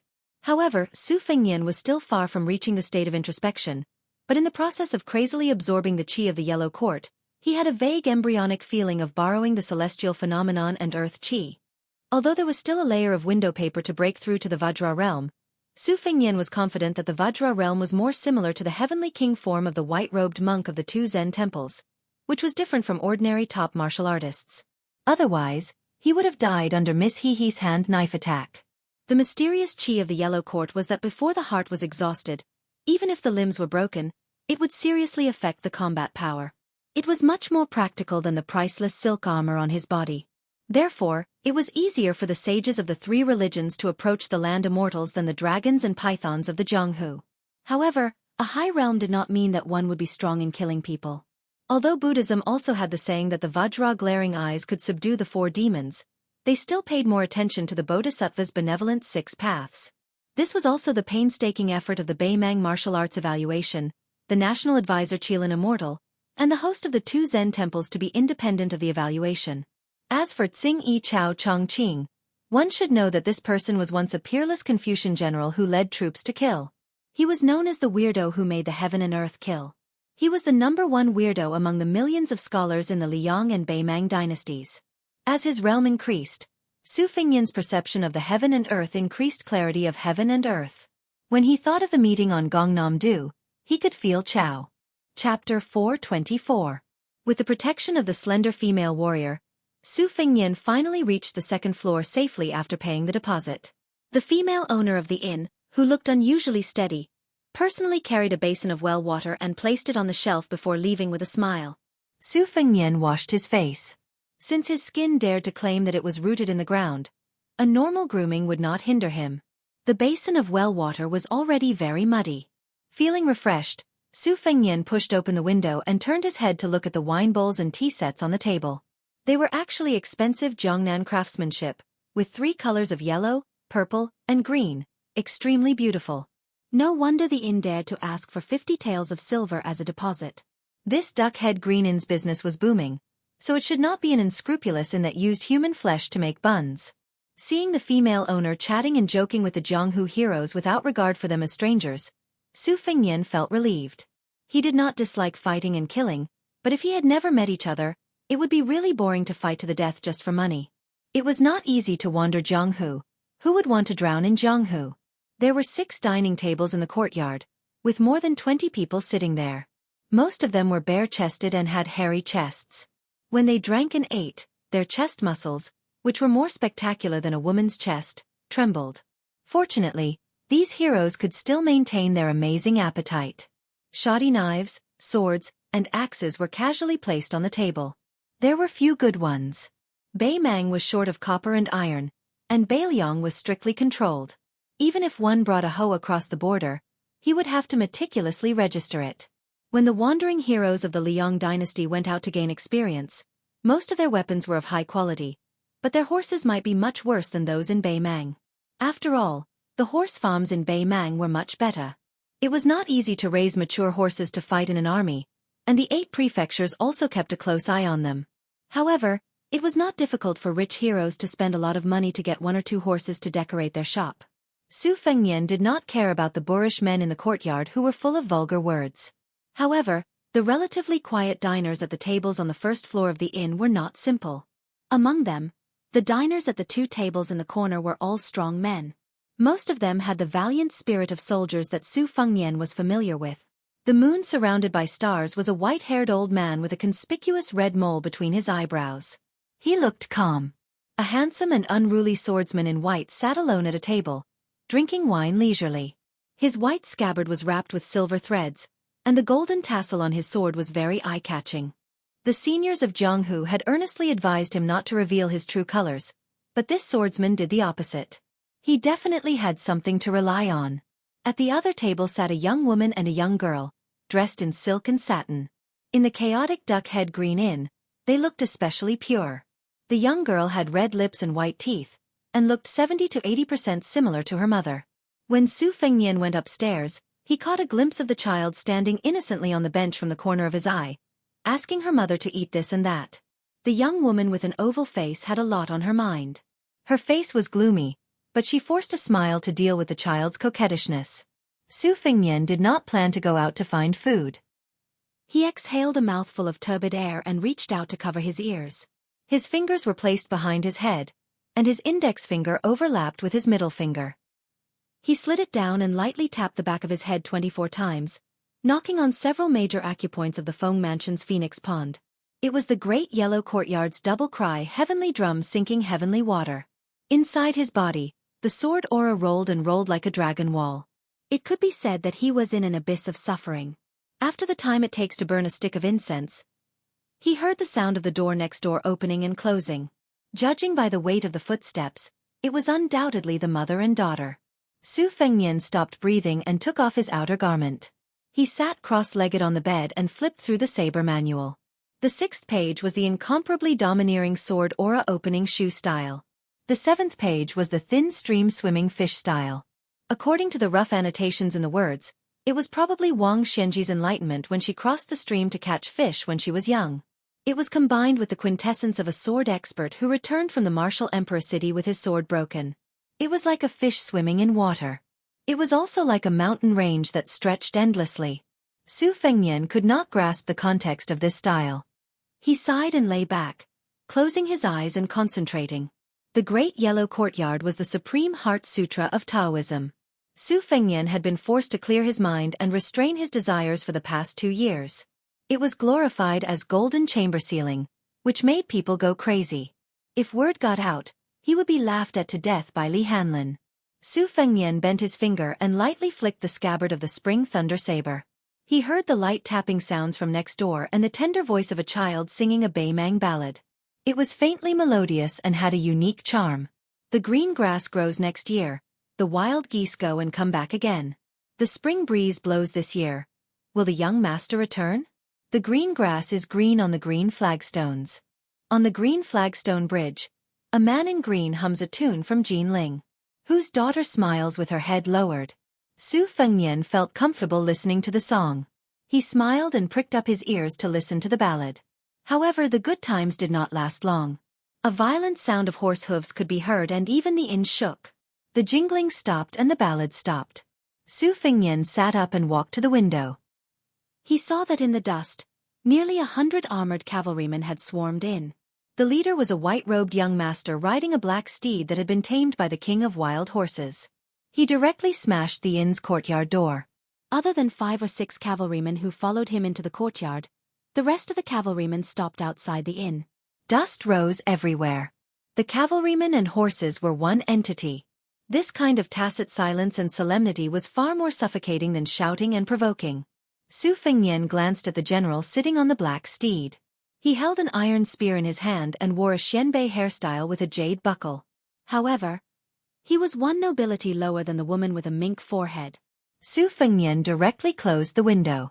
What the eye doesn't see, the heart doesn't grieve over. Since there were no nursery rhymes to listen to, and he didn't want to compete with the saber manual that he had stolen, a flying sword, Peach Blossom, flew out from Su Fengnian's sleeve. It floated in the air, calmly holding his breath and shaking the green lotus. He controlled the pocket-sized dagger to fly around the house, sometimes fast and sometimes slow, like a naughty child flying a kite. If it was in the Liang dynasty where the heads of the Wulin's ambitious and ruthless people would have long had their courage crushed by the cavalry, never did they expect that in this northern Mang's Dragon's Waste province, the men sitting at the table in the courtyard knew that there were over 100 elite light cavalry outside. Not only did they not avoid the brunt of the attack, but they also drew their sabers, drew their swords, and raised their axes. They did not even exchange a few pleasantries before more than 20 people charged over. The 6 or 7 riders did not panic in the face of danger. Aside from the 2 riders who were protecting the wealthy master who was dressed in bright clothes and riding a furious horse, the rest of the war horses retreated. The riders drew their bows and shot arrows together. The first wave of flying feathers accurately nailed into several people's foreheads, the tail of the arrows still trembling slightly. These men's blood was stirred. Not only did they not shrink back, they instead became even more unafraid of death. The 2 riders pulled up the reins. The war horses suddenly raised their hooves high and heavily stomped down, crushing the chests of 2 men who were close to them. However, one of the riders was immediately stabbed under the armpit by a Jianghu person who took advantage of the gap to sneak in. Then, his head was chopped off with an axe. The flying axe continued to fly towards the noble on the dark horse, but it was easily pushed aside by the disdainful look on the latter's face with 2 fingers. The other rider's situation was even more tragic. His war horse's foreleg was cut off. Fortunately, he was wearing armor, which blocked several sabers and swords, so he did not turn into a hedgehog. However, he still could not escape death. When his war horse fell to the ground, his head was also chopped off by a sword. This bloody battle naturally appeared inexplicable in the eyes of outsiders, but the real bloody scene had yet to come. Li Wuliang's eyes were filled with shock. Chapter 425. In the courtyard, the young man sitting on the back of the dark horse was as motionless as a mountain. His iron spear was like a torrential downpour. Every time he pulled out a spear, a fountain of blood would come out from the enemy's body. Some of the flustered and exasperated flying axes were deftly deflected by him. After the cavalry behind him reaped 5 or 6 lives with their second volley of arrows, he expressionlessly pulled out his Beimang saber and urged his horse to charge forward and entangle with those Jianghu ruffians. Soon after, dozens of people rushed out from the 2nd and 3rd floor of the inn, and dozens of hooks appeared on the yellow mud wall of the courtyard. The war horse turned around and galloped forward, and the 3 walls collapsed with a loud bang. There was no longer any Sihiyuan. The dark horse retreated as it fought. The young man, who was not an embroidered pillow, seemed to have had his fill of killing. He leisurely retreated from the courtyard with his horse. Several Jianghu ruffians whose eyes were red with bloodlust did not care about the arrows stuck in their bodies. They roared and ran out of the courtyard. Just as they rushed out of the courtyard, they were shot to death by the rain of arrows. A man cleverly rolled forward and raised his hand to chop off the dark horse's iron hooves. In the end, he was stabbed in the back of the neck by the white-robed young man, who fiercely stabbed down and pinned him to death on the ground.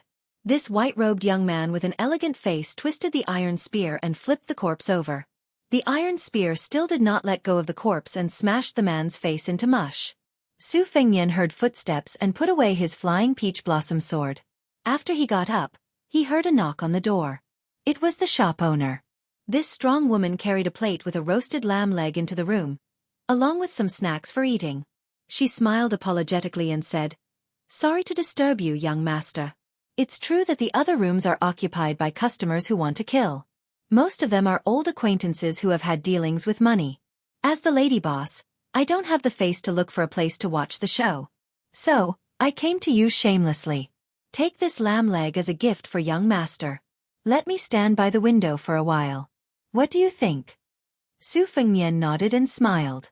"Thank you for your kindness, lady owner. By standing here, you are sticking a protective talisman that will keep me out of trouble. This roasted lamb leg can't be eaten for free. Give me as much money as you want. This way I can live with a clear conscience." A hint of surprise flashed in the eyes of the strong woman, as if she didn't expect this unfamiliar guest to see through her act of kindness. After she put down the plate, she picked up the food and walked to the window. She cracked some melon seeds and explained calmly, "You may not know, young master, but the Green Duck Inn has been doing business for more than 20 years. Countless people come and go, and there will always be some fighting. However, the Green Duck Inn has never cared. Everyone who comes is a guest. As long as they pay enough money, they can stay and eat, drink, and visit prostitutes. As for whether they can leave alive if they are found by enemies or have a private fight in the inn, it is up to fate. The Green Duck Inn has coffins all year round. When the time comes, they can go in and lie down and wait for their relatives to come and collect their bodies. If there are no relatives, the Green Duck Inn will help bury them. They are not afraid of becoming a lonely ghost. This is not the first time that there has been a fight between soldiers and bandits like today. A few years ago, there was an even fiercer fight. The inn was not originally like this courtyard house. That time, it was completely destroyed. My husband happened to have a bit of a scholar's temperament, so he fixed it up like this. Young master, don't worry. The gratitude and grudges in Bei Mang are all about not being bystanders. This is called being particular about the poor and also being particular about the good. It is an old rule in the underworld. Only those devils dare to ignore it." Su Fengnian tore off a piece of mutton that was not greasy and put it in his mouth to chew slowly. He asked curiously, "It has already become like this. 100 cavalrymen against 50 or 60 Zhonghu people. Is there still a need to be particular about it?" The lady boss cracked the melon seeds very quickly. She leaned against the window and turned her head with a smile. Of course. If you are not particular about it, you will become a devil. In Bei Mang, everyone wants to be a devil, but not everyone can be a devil. Take my husband for example. He always says that if I dare to cheat on him, he will become a devil." Su Fengnian was speechless. He did not even dare to glance at the lady boss's small waist for fear that he would be seen as not particular about it. The lady boss seemed to be a person who could not hide her thoughts. She spilled the beans from a bamboo tube and said, "The one sitting on the crow horse is Murong Zhongshan. He is a bit far from the royal family, but in Longyao province, he can be considered a first-class young master. His cousin in Gusai province, Murong Zhongtai, has a better bloodline. We are just ordinary people. We only know that the Lord of Bailiang, Tao Qianji, died for no reason on the Qingming festival. So our wives and daughters hurried over and said that it was because Murong Zhongtai coveted General Tao's little wife that he killed him. We can't see through the swords and shadows of the people above us, so we can only watch the fun. Most of the men in the inn have nothing to do with Tao Qianji. But they think that General Tao, who killed Bailiang people every day, was a hot-blooded man. When they heard that Murong Zhongtai wanted to snatch General Tao's wife, they felt sorry for the orphan and the widow. So for some reason, they gathered together and said that they wanted to teach this kid a lesson. Of course, some of them must have been hired by Tao Qianji's old subordinates. Murong Zhongtai and his group of nobles, no matter how bad they are, at least they have dozens of Beimang sabers and dozens of war horses. Today, they brought 100 cavalrymen with them. But it's still hard to say who will win. I believe young master has also thought of the identity of the mother and daughter next door. They also have a group of former loyal subordinates of Tao Qianji, especially that old guy with the red mole between his eyebrows. He is no weaker than Murong Zhongshan, who wields an iron spear. Su Fengnian came to the window and saw the blood flowing like a river outside. He sighed in his heart. Is this the Zhonghu of Beimang? Moreover, according to the landlady's tone, she didn't think highly of Murong Junction, who led the charge. But if it was in the Liang dynasty, this kind of young master who could subdue women in bed, fight on horseback, talk and laugh while killing enemies, would already be very difficult. In the eyes of many people, he was already an ambitious and ruthless person with a bright future. But in Bei Mang, he was just a common young master of an aristocratic family? Su Fengnian frowned. Moreover, in the Liang dynasty, the Zhonghu killings could also be so fierce and tragic. But to say that there was no irreconcilable hatred between them, it was simply unimaginable that they would throw their lives away just for the widow of a general with a good reputation. Outside the building, Murong Junction laughed and said, "Whoever can withstand my spear for 10 rounds, you can be an official, gold, or women, whatever you want." Curses were heard everywhere. "Little bastard, your mother said it was too big under my crotch last night. Come, call me father." Just as he finished speaking, this man was shot to death by a feather arrow. Murong Junction, stick up your ass, I haven't touched a woman for many days, look at your soft and tender skin. Before this man finished speaking, Murong Junction, who looked calm, threw an iron spear and pierced through his head. More than half of the 100 cavalrymen were killed. Except for those who escaped halfway and those who retreated back to the inn, the rest of the Zhonghu people were either dead or wounded. Murong Junction drove his horse forward, bent down and pulled out his iron spear. He stabbed those who were still breathing to death one by one. Then he waved his hand and signaled the remaining 20 cavalrymen to eliminate the root of the problem. He took only 10 cavalrymen and entered the courtyard again. He laughed and said, "Old bastard Sui Song, come out and die with your guards." Su Fengnian murmured, "It's not the same." Chapter 426. At first glance, one could tell that he was the kind of tall and thin man that couldn't be beaten with a stick. His eyes were soft and there was a trace of a smile on his face. The man nodded at Su Fengnian as a form of greeting. The lady boss saw that the dust had settled downstairs. Those who deserved to die were all dead. Sui Song was not at a disadvantage against Murong Junction, but there was a hidden expert among the 10 riders who killed people like picking up grass. After a few rounds of killing, all of Tao Qianji's soldiers were killed. Without exception, all of them died without an intact body. Most of them had their arms torn off. Sui Song was held back by Murong Junction, who was holding a spear on horseback and couldn't help. The old man's eyes were red. He was surrounded by a few riders who were a few feet away from him. He pulled his bow but didn't shoot. Like a monkey, he let the old man fight like a trapped beast. When Murong Junction withdrew his spear, he revealed a flaw. The old man was about to capture the leader of the bandits. But suddenly, he started to bleed from his 7 orifices. Unexpectedly, he was hugged by that expert from the army from behind. The two of them were in a strange position and the sound of bones breaking could be heard. Sui Song's chest was broken into pieces. Before he died, he was hit on the back of his head by the expert behind him. Sui Song's eyes were red and he couldn't save him. The old man's eyes were red. He was surrounded by a few riders who were a few feet away from him. He pulled his bow but didn't shoot. Like a monkey, he let the old man fight like a trapped beast. When Murong Junction pulled back his spear, he revealed a flaw. The old man was about to capture the leader of the bandits. Suddenly, he started to bleed from his 7 orifices.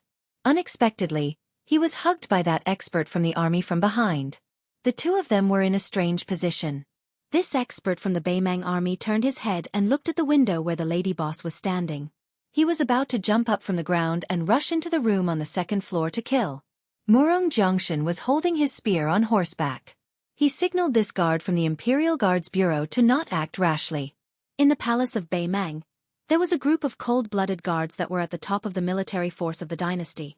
The hidden minister, the bell chaser, and the Zhaojia soldier were all the best cold-blooded butchers in the Beimang army. The 3 of them added up to a total of 400 people. Murong Junction was only a marginal member of the royal family. He was far from being qualified to have any of the 3 guards as his retinue. This first-class Zhaojia soldier was borrowed from his cousin Murong Zhongtai. The Zhaojia soldier had been a Zhaojia soldier for the past 20 years. He had made great contributions in the military. The Beimang military god Tuoba was also a Zhaojia soldier. Murong Junction didn't mind the people on the 2nd floor looking down at him. He raised his head and said with a smile, "Today, I've disturbed the Duckhead Green Inn, Murong Junction. I'll compensate you 10 to 1 for the loss of the inn." May I ask where shopkeeper Xie is? My cousin Murong Zhongtai and I have long heard of him. The lady boss turned to look at her man and asked, Old ghost, you just fought with the great demon Luo Yang and lost so miserably. How did you become so famous? Even the Murong brothers want to recruit you? Could it be that this time Sui Song and the others died unjustly because of you? The man who was flirting with the lady boss not long ago was dumbstruck. A trace of mutton hung on the corner of his mouth as he stared at the thin and sickly man. The number one of the devil path, Luo Yang, was invincible. Except for the last time when he was stopped by Tuoba outside the imperial city, there were countless experts who fought with Luo Yang, but only a few of them survived. I heard that one of them, surnamed Xie, was one of them. He became the number 10 devil path expert, just behind the old Dragon King. Lady boss, shopkeeper Xie, please don't frighten me with your husband and wife. Even if I, Old Fong, have a lot of guts, I can't stand this kind of torment. The lady boss ignored the crazy rough man. She looked at her man with a difficult expression and asked, Hey, old ghost, let's put Murong Junction on a bonfire and roast him. What do you think we should do? The man who was not good with words calmly said, You say, I'll do it. The lady boss sighed and looked at Su Fengnian, who had been watching with folded arms. Su Fengnian, who knew something was wrong, smiled bitterly and said, Lady boss, why are you looking at me? Do you think I can go out and challenge Murong Junction? Even if I want to, I'm powerless. I'm just staying in this inn. I paid all the money. You can't force me to be a good person who upholds justice, right? The lady boss nodded and said, That's true. The customers who came and went only knew that shopkeeper Xie was Xie Ling, who loved to get drunk, a sickly man who had a tigress at home, but they didn't know that he was the Xie Ling who could fight with the devil path expert Luo Yang without dying. The man stared at Su Fengnian and said slowly with a calm tone, The dragon appears when the corpse is buried, the thunder rises when the abyss is silent. Young master's cultivation is amazing. Your body is weak. It's obviously a Taoist's great ability to rejuvenate. If you're not a disciple of the state preceptor Qilin Immortal, I can't think of anyone who can have such a magical ability at such a young age. But the Duckhead Green Inn has never broken the rules. If young master doesn't want to do it, Xieling will have to force young master to do it for the sake of the rules set by his wife. Young master, you don't have to be too difficult. You just have to make sure that the mother and daughter die outside the inn. When the time comes and those soldiers dare to enter the inn, I'll kill them all. The lady boss's face was full of guilt. She smiled and said, Young master, please don't blame him. My husband is not very reasonable. If he didn't force himself on me, I wouldn't be willing to live a poor life with him. The white-clothed swordsman lying in the corridor is most likely Murong Zhongtai. Young master, you can take him out and threaten him. You can buy some time. Su Fengnian saw the dark-skinned young man appear and disappear like a ghost. He slapped the man's head and killed him on the spot. He cursed, I've long found this surnamed Fong unpleasant to the eye. He never pays for his food. Credit, credit, credit. Go to the king of hell for credit. The lady boss laughed. Don't talk nonsense. You just hate him for sleeping with your sister Ying Tao. Su Fengnian, who had entered the den of thieves, said bitterly, Lady boss innkeeper, it's not enough for you to play the good cop and the bad cop. Now you want to pull this little brother to play the bad cop to intimidate me? This way of doing business is too particular. The lady boss laughed. If I was 20 years younger, I would definitely chase after young master. The waiter stared. You poor swordsman, don't talk nonsense, otherwise I'll smash you to death with a stool. At that time, you won't even have your life and your sword. Su Fengnian asked, You want me to weigh the pros and cons? Young master, you have great ability, but you don't do things quickly. The lady boss laughed. All right, after all, it's our inn that is in the wrong first. Old ghost, go to the door and block for this young master. Soldier Chin, don't show off blindly here. You're just a dog meat that can't be served. I'm going to the next room to have a private chat with the soft and tender woman. Young master, why don't you come with me? Su Fengnian followed the lady boss to the next room. The mother and daughter hugged each other and squatted at the foot of the wall. The young woman was weeping with tears. Her heart was as dead as ashes. The young girl didn't know what was going on. She just sobbed with her mother. The lady boss clicked her tongue. She's really a charming young woman. Young master, isn't this what you men call? I can't help but feel pity for you. It's worth it to fight with Murong Jiangshan and his gang for such a beautiful young woman. To want a beauty and not want the country, that's what a hero is. Who cares whose wife the beauty is? Isn't this the truth? Su Fengnian was silent. The lady boss looked at the frightened young woman and pointed at Su Fengnian beside her. She laughed. Don't be afraid, this young master is here to save you, but the reward is that you have to give him your virginity. It's fine if you don't. Anyway, Regent Tao Qianji's precious son didn't come this time. If you let me kill this troublesome young girl, your chastity will be saved. You don't want the last descendant of the Tao family to die, right? How miserable would that be? The young woman was dumbfounded. No matter how ignorant the young girl was, she knew that the situation was dangerous. She could only cry heartbreakingly, calling for her mother. She was very sad. Seeing the hesitation in the young woman's eyes, the lady boss laughed with her arms akimbo. After laughing, she said gloomily, even a vicious tiger won't eat its cubs. Your daughter is a piece of flesh that fell from your body. How could you do this to her? I can't have children in my life, but I'm so jealous of women like you who don't know how to appreciate your fortune. Every time I see a woman with a family, I want to chop her up and feed her to the dogs. The young woman, whose dirty and ugly heart had been seen through, instantly became resolute. There was no longer any trace of weakness in her eyes. She was born to be an actress. She stood up and pushed her daughter away. She said to Su Fengnian, young master, please save me. I am willing to recommend myself. What a Bei Mang. Sons are always noble. Daughters are as cheap as dogs. Su Fengnian went to help the little girl up. He didn't look at the young woman who was worthy of being a general's widow. He only looked at the lady boss and asked calmly, your man is seriously injured. Even if he had reached the finger-profound realm, without the support of his Vajra realm physique, he's just an empty shell. Why? Do you really think you're invincible? The lady boss was stunned as if she had heard a big joke. Young master, even if my man fell to the bottom of the first-grade realm as you said, a starving camel is still bigger than a horse. It's true that he's not invincible. But do you really think you're a dragon crossing the river? I'm a woman who's kind enough to warm your bed. Don't take my kindness for granted. Young man, if you're at the Vajra realm, I'll wash myself clean and stick out my butt for you to poke, okay? But do you have it? If you're not at the Vajra realm, you're just like an ant in my man's eyes. I just praised you casually, and you're so arrogant that you can't tell north from south? I'll give you one last chance. If you try to act tough in front of me again, I'll cut you to death. Su Fengnian smiled. Except for this child, all of you can go and die.